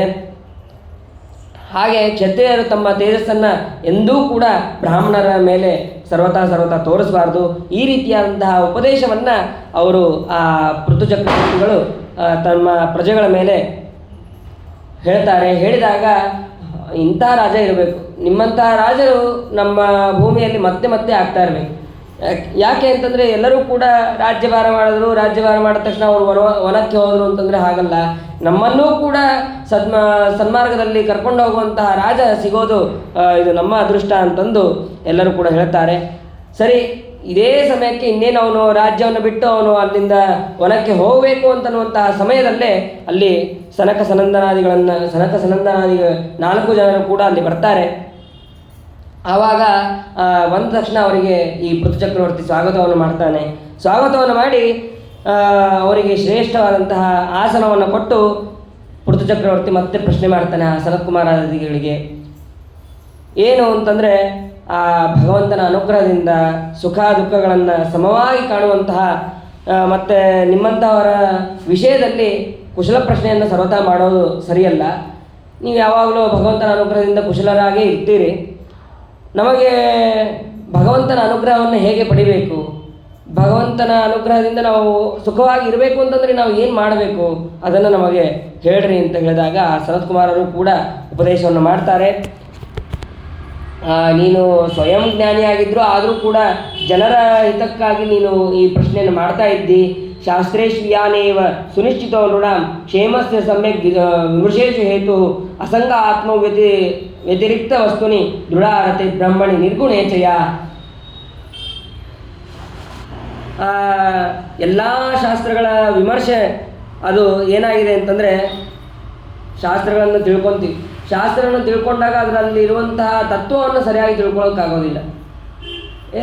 ಇಲ್ಲಿ ಏನೋ ಹೇಳಿದ್ರು, ಆದರೆ ಏನು ಹೇಳಿದ್ರು ಅಂತಲೇ ಗೊತ್ತಾಗಲಿಲ್ಲ. ಇಷ್ಟೋ ತನಕ ಕೇಳೋದು ಏನು ಖರೆ, ಆದರೆ ಕೇಳಿದ್ದು ಏನು ಅಂತಲೇ ಗೊತ್ತಾಗಲಿಲ್ಲ ಅಂತಂದರೆ ಗೋವಿಂದ, ಅದು ಕೇಳಿದ್ದು ಉಪಯೋಗ ಆಗಿರೋದಿಲ್ಲ. ಅದನ್ನು ಕೇಳಿದ್ದನ್ನು ಸರಿಯಾಗಿ ತಿಳ್ಕೋಬೇಕು. ಅದು ಭಗವಂತನ ತತ್ವವನ್ನು ಹೇಳ್ತಾ ಇದ್ದಾರೆ, ಭಗವಂತನ ಮಹಿಮೆಯನ್ನು ಹೇಳ್ತಾ ಇದ್ದಾರೆ. ಆ ಭಗವಂತನ ಮಹಿಮೆಯನ್ನು ತಿಳ್ಕೊಳ್ಳೋದ್ರಿಂದ ನಮಗೆ ಭಗವಂತನಲ್ಲಿ ಭಕ್ತಿ ಅಂತ ಅನ್ನೋದು ಬರುತ್ತೆ. ಇದನ್ನು ನಾವು ಸರಿಯಾಗಿ ತಿಳ್ಕೋಬೇಕು ಅಂತ ಅನ್ನೋದನ್ನು ಆ ಸನತ್ ಕುಮಾರಾದಿಗಳು ಪೃಥು ಚಕ್ರವರ್ತಿಗೆ ಹೇಳ್ತಾ ಇದ್ದಾರೆ. ಆಮೇಲೆ ಮೊದಲನೇದು ನಾವೇನು ಮಾಡಬೇಕು, ಭಗವಂತನ ಹತ್ರ ಹೋಗಬೇಕು ಅಂತಂದರೆ ವಿಷಯ ಪದಾರ್ಥಗಳಲ್ಲಿ ವೈರಾಗ್ಯ, ಆಮೇಲೆ ಭಗವಂತನಲ್ಲಿ ಮನಸ್ಸಿಡಬೇಕು. ಇದನ್ನು ಮಾಡಿದರೆ ಭಗವಂತನಲ್ಲಿ ದೃಢವಾದಂತಹ ಭಕ್ತಿ ಅಂತ ಅನ್ನೋದು ನಮಗೆ ಬರುತ್ತೆ. ಆಮೇಲೆ ಬೇಕಾದಷ್ಟು ಚಳಿ, ಮಳೆ, ಗಾಳಿ ಇವೆಲ್ಲವೂ ಕೂಡ ಬರ್ತಾ ಇರುತ್ತೆ. ಇದೆಲ್ಲವನ್ನು ಬಂದಾಗೂ ಕೂಡ ನಾವು ಅದನ್ನು ಸಹಿಸಿಕೊಂಡು ಸುಖ ದುಃಖ, ಲಾಭ ನಷ್ಟ, ಜಯ ಅಪಜಯ, ಮಾನ ಅಪಮಾನ ಇವ್ಯಾವುದೂ ಕೂಡ ಇದೆಲ್ಲವನ್ನು ದ್ವಂದ್ವಗಳು ಅಂತಾರೆ. ಇವಕ್ಕೆ ಜಯ ಅಪಜಯ, ಸುಖ ದುಃಖ, ಲಾಭ ನಷ್ಟ ಇದೆಲ್ಲದಕ್ಕೂ ದ್ವಂದ್ವ ಅಂತ ಕರೀತಾರೆ. ಇವುಗಳನ್ನು ನಾವು ಸಹಿಸೋ ಹಾಗಿರಬೇಕು. ಇದು ಆ ಭಗವಂತನಲ್ಲಿ ಭಕ್ತಿಯನ್ನು ಹುಟ್ಟಿಸೋದಕ್ಕೆ ಇದು ಒಂದು ಕಾರಣ ಆಗುತ್ತೆ. ಆಮೇಲೆ ಭಗವಂತ ಕೊಟ್ಟಿದ್ದರಲ್ಲಿ ನಾವು ತೃಪ್ತರಾಗಿರಬೇಕು ಅಂತ ಅನ್ನೋದನ್ನು ಸನತ್ ಕುಮಾರಾದಿಗಳು ಹೇಳ್ತಾರೆ. ಆಮೇಲೆ ಸನತ್ ಕುಮಾರಾದಿಗಳು ಉಪದೇಶವನ್ನು ಮಾಡಿದಾಗ ಆ ಪೃಥು ಚಕ್ರವರ್ತಿಗಳು ಹೇಳ್ತಾರೆ, ನೀವು ಮಾಡಿದಂತಹ ಉಪದೇಶ ನಿಮಗೆ ಏನೂ ಕೊಡೋದಕ್ಕೆ ಸಾಧ್ಯ ಇಲ್ಲ. ಉಪದೇಶ ಮಾಡಿದಂತಹ ಗುರುಗಳಿಗೆ ನಾವು ಒಂದು ಸ್ವಲ್ಪ ಎಷ್ಟೋ ನಮ್ಮ ಕೈಯಲ್ಲಿ ಎಷ್ಟಾಗುತ್ತೋ ಅಷ್ಟು ಕಾಣಿಕೆ ಇಡ್ತೀವಿ, ಬರ್ತೀವಿ. ಹಾಗೆ ಮಾಡೋದಲ್ಲ ಅಂತ. ಅದು ಏನು ಕೊಟ್ಟರು ಅದು ಕಡಿಮೆ. ಗುರುಗಳಿಗೆ ನಾವು ಏನು ಕೊಟ್ಟರು ಅದು ಕಡಿಮೆ ಅಂದರೆ ಪೂರ್ಣ ಕಡಿಮೆ. ಅದಕ್ಕೆ ಅವನು ಹೇಳ್ತಾನೆ, ಗುರುಗಳು ಮಾಡಿದಂತಹ ಉಪಕಾರಕ್ಕೆ ನಾವು ಪ್ರತಿಯಾಗಿ ದಕ್ಷಿಣೆ ಕೊಡೋದು ಅದೆಲ್ಲ ವಿನೋದ ಅಂತ ಆಗತ್ತೆ. ಅದಕ್ಕೆ ಇಡೀ ರಾಜ್ಯ ಅಲ್ಲ, ನನ್ನ ಸರ್ವಸ್ವವನ್ನು ನಾನು ನಿಮಗೆ ದಾನವಾಗಿ ಕೊಡ್ತೇನೆ ಅಂತ ಹೇಳಿ ಆ ಪೃಥು ಚಕ್ರವರ್ತಿ ಹೇಳ್ತಾ ಇದ್ದಾನೆ. ಹೀಗೆ ಹೇಳ್ತಾ ಇರಬೇಕಾದ್ರೆ ಅವರು ಆ ಸನಕಾದಿಗಳು ಎಲ್ಲರೂ ಕೂಡ ಆಕಾಶ ಮಾರ್ಗದಲ್ಲಿ ಅಲ್ಲಿಂದ ಹೊರಟು ಹೋಗಿದ್ದಾರೆ. ಅದಾದ ಮೇಲೆ ಆ ಪೃಥು ಚಕ್ರವರ್ತಿಯು ಕೂಡ ವನವಾಸಕ್ಕೆ ಹೋಗಿದ್ದಾನೆ. ವನವಾಸದಲ್ಲಿ ತಾನು ಯಾವ ರೀತಿಯಾಗಿ ಲಯ ಚಿಂತನೆಯನ್ನು ಮಾಡಬೇಕು ಅಂತ ಅಂದ್ಕೊಂಡಿದ್ನೋ ಅದೇ ರೀತಿಯಾಗಿ ಲಯ ಚಿಂತನೆಯನ್ನು ಮಾಡ್ತಾ ಮಾಡ್ತಾ ಕ್ರಮವಾಗಿ ದೇಹವನ್ನು ತ್ಯಾಗವನ್ನು ಮಾಡಿದ್ದಾನೆ. ದೇಹವನ್ನು ತ್ಯಾಗ ಮಾಡಿದ ಮೇಲೆ ಈ ಅರ್ಚಿದೇವಿಯು ಕೂಡ ಇನ್ನಾಯಿತು, ನನ್ನ ಪತಿಯು ಕೂಡ ದೇಹವನ್ನು ಬಿಟ್ಟಿದ್ದಾನೆ, ನಾನಿದ್ದೇನು ಮಾಡಬೇಕು ಅಂತ ಹೇಳಿ ಅವಳು ಕೂಡ ಸಹಗಮನವನ್ನು ಮಾಡ್ತಾ ಇದ್ದಾಳೆ. ಸಹಗಮನವನ್ನು ಮಾಡಬೇಕಾದ್ರೆ ಅವಾಗ ದೇವತೆಗಳೆಲ್ಲರೂ ಕೂಡ ಹೇಳ್ತಾರೆ, ಮನುಷ್ಯರ ಆಯುಷ್ಯ ಬಹಳ ಕಡಿಮೆ, ಅಂತಹದ್ರಲ್ಲಿ ಇವರು ಕಡಿಮೆ ಆಯುಷ್ಯದಲ್ಲೇ ಇವರು ವಿಶಿಷ್ಟವಾದಂತಹ ಸಾಧನೆಯನ್ನು ಮಾಡಿಕೊಂಡು ಎಲ್ಲರಿಗೂ ತೋರಿಸುವಂತೆ ಸಾಧನೆಯನ್ನು ಮಾಡಿದ್ದಾರೆ ಅಂತ ಅವರು ಪತಿಯ ಲೋಕಕ್ಕೆ ಇವಳು ಕೂಡ ಅರ್ಚಿದೇವಿ ಕೂಡ ಹೋಗ್ತಾ ಇದ್ದಾಳೆ ಅಂತ ಹೇಳಿ ಎಲ್ಲರೂ ಕೂಡ ಸ್ತೋತ್ರವನ್ನು ಮಾಡಿದ್ದಾರೆ. ಅದಾದ ಮೇಲೆ ಈ ಪೃಥುರಾಜನ ಅದು ಮಹಿಮೆಯನ್ನು ವರ್ಣನೆಯನ್ನು ಕೇಳಿದರೆ ಅದಕ್ಕೆ ಎಲ್ಲ ರೀತಿಯಾದಂತಹ ಪಾಪಗಳು ಪರಿಹಾರ ಆಗತ್ತೆ. ಆಮೇಲೆ ನಮಗೆ ಪುಣ್ಯವೂ ಕೂಡ ಬರುತ್ತೆ. ಯಾರಿಗೆ ಮಕ್ಕಳಾಗಿರೋದಿಲ್ಲೋ ಅವರಿಗೆ ಮಕ್ಕಳಾಗತ್ತೆ. ಮತ್ತು ಶತ್ರುಗಳ ಜಯ ಅಂತ ಅನ್ನೋದು ಯಾರಿಗೆ ಆಗಬೇಕಾಗಿರುತ್ತೋ ಅವರಿಗೂ ಕೂಡ ಶತ್ರು ಜಯ ಅಂತ ಅನ್ನೋದು ಆಗತ್ತೆ. ಮತ್ತು ಬಂಧನದಿಂದ ಮೋಚನೆ ಆಗುತ್ತೆ. ನಾವು ಬೇಡ್ಕೊಳ್ಳೋದಾದರೆ ಸಾಮಾನ್ಯ ಬಂಧನದಿಂದ ಮೋಚನೆ ಆಗೋದು ಬೇಡ, ಸಂಸಾರ ಬಂಧನದಿಂದನೇ ಮೋಚನೆ ಆಗಲಿ ಅಂತಂದು ನಾವು ಬೇಡ್ಕೊಳ್ಳೋಣ. ಹೀಗೆ ಎಲ್ಲ ರೀತಿಯಾದಂತಹ ಸುಖವು ದೊರೆಯುತ್ತೆ ಅಂತ ನಾವು ಈ ಕಥೆಯಿಂದ ತಿಳಿಯಬಹುದು. ಅದಾದ ಮೇಲೆ ಇದೇ ವಂಶದಲ್ಲಿ ಒಬ್ಬ ಪೃಥು ಚಕ್ರವರ್ತಿಯ ನಂತರ ವಿಜಿತಾಶ್ವ ಅಂತ ಒಂದು ರಾಜನಾಗ್ತಾನೆ. ಆ ವಿಜಿತಾಶ್ವನ ತಮ್ಮಂದರು 4 ಜನ ಇರ್ತಾರೆ. ಅವರಿಗೆ ಒಂದೊಂದು ದಿಕ್ಕನ್ನು ನೀವು ರಾಜ್ಯವನ್ನು ಆಳ್ರಿ ಅಂತ ಹೇಳಿ ಅವರಿಗೆ ಕೊಟ್ಟು ಕಳಿಸ್ತಾನೆ. ಅದಾದ ಮೇಲೆ ಈ ವಿಜಿತಾಶ್ವನಿಗೆ ಇಂದ್ರದೇವರು ಒಂದು ವಿದ್ಯೆಯನ್ನು ಉಪದೇಶವನ್ನು ಮಾಡಿರ್ತಾರೆ, ಅಂತರ್ಧಾನ ಅಂತ. ಅಂದರೆ ಯಾವಾಗ ಬೇಕಾದ್ರೆ ಅಂತರ್ಧಾನ ಆಗ್ಬೋದು, ಈ ರೀತಿಯಾದಂಥ ಒಂದು ಉಪದೇಶವನ್ನು ಮಾಡಿರ್ತಾರೆ. ಅದಕ್ಕೆ ಅವನಿಗೆ ಅಂತರ್ಧಾನ ಅಂತಲೂ ಕರಿತಿರ್ತಾರೆ. ಅಂತರ್ಧಾನನ ಮಗ ಹವಿರ್ದಾನ ಅಂತ.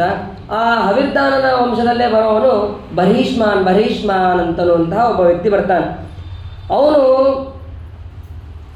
ಸಮುದ್ರ ರಾಜನ ಮಗಳಾದಂತಹ ಶತಧೃತಿ ಅನ್ನೋಳನ್ನು ಮದುವೆ ಆಗಿರ್ತಾನೆ. ಅವರಲ್ಲಿ 10 ಜನ ಮಕ್ಕಳಾಗಿರ್ತಾರೆ. ಅವರಿಗೆ ಬೇರೆ ಬೇರೆ ಹೆಸರು ಇಡೋಕ್ಕೆ ಹೋಗೋದಿಲ್ಲ. ಪ್ರಚೇತಸರು ಅಂತೇಳಿ ಅವರಿಗೆ 10 ಜನಕ್ಕೆ ಹೆಸರಿಡ್ತಾರೆ. ಅವರು ಸರಿ ನೀವು ತಪಸ್ಸಿಗೆ ಹೋಗ್ರಿ ಅಂತ ಅವರನ್ನು ಕಳಿಸ್ತಾರೆ. ಕಳಿಸಿದಾಗ ಅವರು ಸರಿ ಅಂತ ತಪಸ್ಸಿಗೆ ಹೋಗ್ತಾ ಇರ್ತಾರೆ. ಆ ಸಮಯದಲ್ಲಿ ರುದ್ರದೇವರು ಬರ್ತಾರೆ. ಅವ್ರು ತಪಸ್ಸಿಗೆ ಹೋಗಬೇಕಾಗಿದ್ದು ಎಲ್ಲೋ ವನಕ್ಕೆ ಹೋಗ್ತಾ ಇರೋದಿಲ್ಲ, ಒಂದು ಸಮುದ್ರಕ್ಕೆ ಹೋಗ್ತಾರೆ. ಅದು ಈಗ 7 ಸಮುದ್ರಗಳಿದೆ. ಆ 7 ಸಮುದ್ರದಲ್ಲಿ ಮೊದಲನೇದು ಉಪ್ಪಿನ ಸಮುದ್ರ. ಆ ಉಪ್ಪಿನ ಸಮುದ್ರಕ್ಕೆ ಇವರು ತಪಸ್ಸಿಗೆ ಅಂತ ಹೋಗ್ತಾರೆ. ತಪಸ್ಸಿಗೆ ಅಂತ ಹೋದಾಗ ಅಲ್ಲಿ ರುದ್ರದೇವರು ಬರ್ತಾರೆ. ರುದ್ರದೇವರು ಬಂದು ಇವರು ತಪಸ್ಸಿಗೆ ಹೋಗ್ತಾ ಇದ್ದಾರೆ, ಹಾಗಾದರೆ ಇವರಿಗೆ ಉಪದೇಶವನ್ನು ಮಾಡಬೇಕು ಅಂತ ಹೇಳಿ ಅವರು ರುದ್ರದೇವರು ಬರ್ತಾರೆ. ಅದೇ ರುದ್ರಗೀತೆ ಅಂತ ಅದು ಪ್ರಸಿದ್ಧಿ ಆಗುತ್ತೆ. ಯಾಕೆ ರುದ್ರದೇವರು ಯಾಕೆ ಬಂದರು ಅಂತಂದರೆ, ಇವರು 10,000 ವರ್ಷ ತಪಸ್ಸನ್ನು ಮಾಡ್ತಾರೆ ಇವರು ಪ್ರಚೇತಸರು. ಆದರೆ ರುದ್ರದೇವರು ಒಂದು 10 ಕಲ್ಪದವರೆಗೆ ಸಮುದ್ರದ ಆಳದಲ್ಲಿ ಕುಳಿತು ಭಗವಂತನನ್ನು ಕುರಿತು ತಪಸ್ಸನ್ನು ಮಾಡಿರ್ತಾರೆ. ದಶಕಲ್ಪಂ ತಪಶ್ಚೀರ್ಣಂ ರುದ್ರೇಣ ಲವಣಾಣವೇ ಅಂತ ಅದನ್ನು ಶ್ರೀಮದಾಚಾರ್ಯರು ಅನುವ್ಯಾಖ್ಯಾನದಲ್ಲಿ ಹೇಳ್ತಾರೆ. 10 ಕಲ್ಪವರೆಗೆ ಆ ಭಗವಂತನನ್ನು ಕುರಿತು ತಪಸ್ಸನ್ನು ಮಾಡಿ, ಸಮುದ್ರದಲ್ಲಿ ಕುಳಿತು ತಪಸ್ಸನ್ನು ಮಾಡಿ ಆ ಭಗವಂತನನ್ನು ಒಲಿಸ್ಕೊಂಡಿರ್ತಾರೆ. ಅಂತಹ ರುದ್ರದೇವರು ಇವರು ಏನೋ ಸಾಮಾನ್ಯ 10,000 ವರ್ಷ ಹೋಗ್ತಾ ಇದ್ದಾರಲ್ಲ, ಇವರಿಗೆ ಹೇಗಿರುತ್ತೆ ಏನು ಅಂತ ಅನ್ನೋದನ್ನು ತಮ್ಮ ಅನುಭವವನ್ನು ಹೇಳೋದ್ರ ಜೊತೆಗೆ ಭಗವಂತನ ಮಹಿಮೆಯನ್ನು ಕೂಡ ಹೇಳೋಣ ಇವರಿಗೆ ಅಂತ ರುದ್ರದೇವರು ಅಲ್ಲಿ ಬಂದು ಅವರಿಗೆ ಉಪದೇಶವನ್ನು ಮಾಡ್ತಾರೆ. ರುದ್ರದೇವರು ಮಾಡಿದಂತಹ ಉಪದೇಶವೇ ಅದು ರುದ್ರಗೀತೆ. ಅದು ಭಗವಂತನ ಮಹಿಮೆಯೇ ಹೇಳೋದು. ಆದರೆ ರುದ್ರದೇವರು ಉಪದೇಶ ಮಾಡಿದ್ದಕ್ಕೆ ಅದು ರುದ್ರಗೀತೆ ಅಂತ ಅದು ಪ್ರಸಿದ್ಧಿ ಆಗಿದೆ.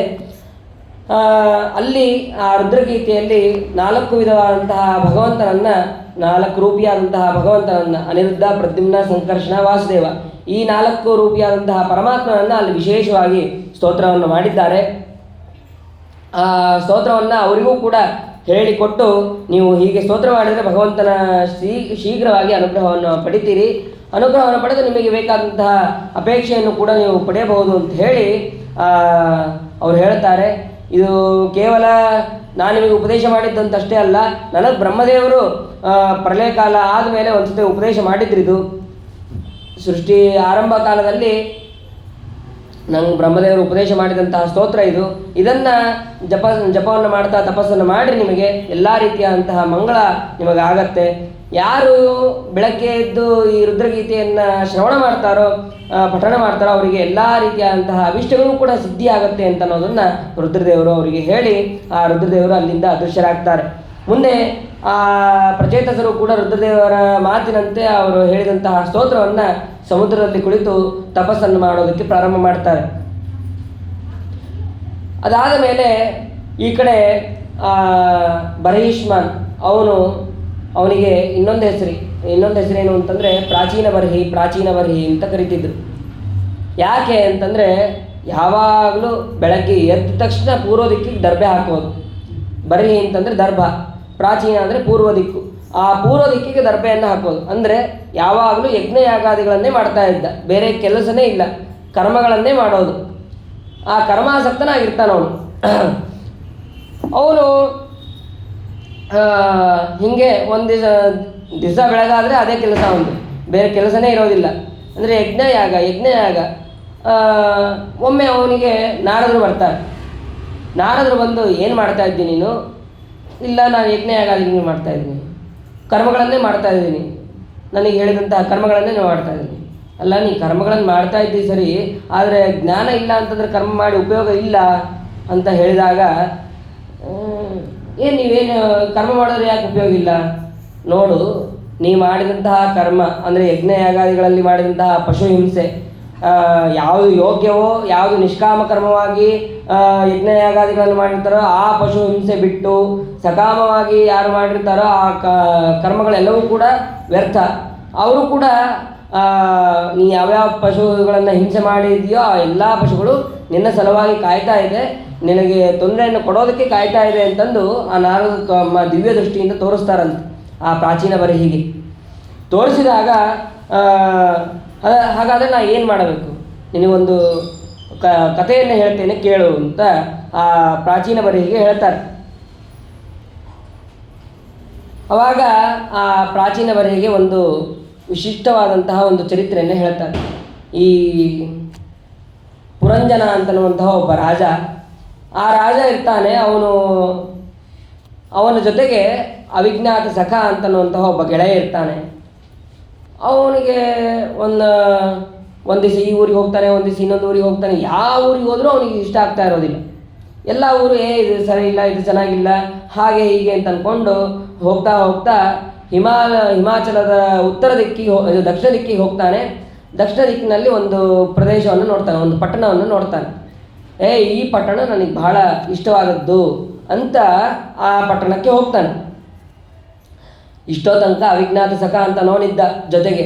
ಆದರೆ ಆ ಪಟ್ಟಣಕ್ಕೆ ಹೋದ ತಕ್ಷಣ ಇವನು ನನ್ನ ಜೊತೆ ಬಂದವನು, ಇವನು ಬೇರೆ ಪಟ್ಟಣದಲ್ಲೂ ನನ್ನ ಜೊತೆ ಇದ್ದವನು ಅಂತ ಅನ್ನೋದನ್ನು ಮರ್ತಾ ಅವನು ಒಳಗೆ ಅವನೊಬ್ಬನೇ ಹೋದ. ಸರಿ, ಹಾಗಾದರೆ ಮುಂದೆ ಇವನು ಬಿಟ್ಟ ಅಂತಂದು ಅವನ ಪಾಡಿಗೆ ಅವನು ಅವಿಜ್ಞಾತ ಸಖ ಅವನ ಪಾಡಿಗೆ ಅವನು ಇರ್ತಾನೆ. ಅದಾದ ಮೇಲೆ ಆ ಪಟ್ಟಣದ ಒಳಗೆ ಹೋಗ್ತಾನೆ. ಒಳಗೆ ಹೋದ ಮೇಲೆ ಅಲ್ಲಿ ಒಬ್ಬ ಸುಂದರವಾದಂತಹ ಸ್ತ್ರೀಯನ್ನು ನೋಡ್ತಾನೆ. ಆ ಸ್ತ್ರೀ ಹೇಗಿದ್ಲು ಅಂತಂದರೆ, ಸ್ತ್ರೀಗೆ ಹಿಂದೆ ಒಂದು ಸರ್ಪ, 5 ಹೆಡೆಯ ಸರ್ಪ, ಅದು ಯಾವಾಗಲೂ ಅವಳ ರಕ್ಷಣೆಗಾಗಿ ಕಾಯ್ತಾ ಇರ್ತಿತ್ತು. ಮತ್ತು ಅಷ್ಟೇ ಅಲ್ಲ, ಆಕೆಗೆ 11 ಜನ ಸೇವಕರಿರ್ತಿದ್ರು, ಭಟರಿರ್ತಿದ್ರು. ಅವರು ಮತ್ತೆ ಒಬ್ಬ ನಾಯಕ. ಆ ಭಟರಿಗೆ ಒಬ್ಬೊಬ್ಬರಿಗೆ 100 ಜನ ದಾಸರಿರ್ತಿದ್ರು. ಆಮೇಲೆ ಆ ಪುರಂಜನ ಹೋಗಿ, ನೀನು ನನಗೆ ಯೋಗ್ಯಳಾದಂತಹ ಕನ್ಯೆ ನೀನು, ಹಾಗಾಗಿ ನನ್ನ ಜೊತೆ ನೀನು ಮದುವೆ ಆಗಬೇಕು ಅಂತ ಆ ಕನ್ಯೆಯನ್ನು ಪುರಂಜನ ಕೇಳ್ತಾನೆ. ಸರಿ, ಹಾಗಾದರೆ ಮದುವೆ ಆಗೋಣ ಅಂತ ಹೇಳಿ ಅವನು ಕೂಡ ಮದುವೆಯನ್ನು ಆಗ್ತಾನೆ. ಆ ಪಟ್ಟಣದಲ್ಲಿ ಇನ್ನೊಂದು ವಿಶೇಷ ಏನಿತ್ತು ಅಂತಂದರೆ, 4 ದಿಕ್ಕಿಗೆ ಒಂದೊಂದು ಬಾಗಿಲುಗಳಿರ್ತದೆ.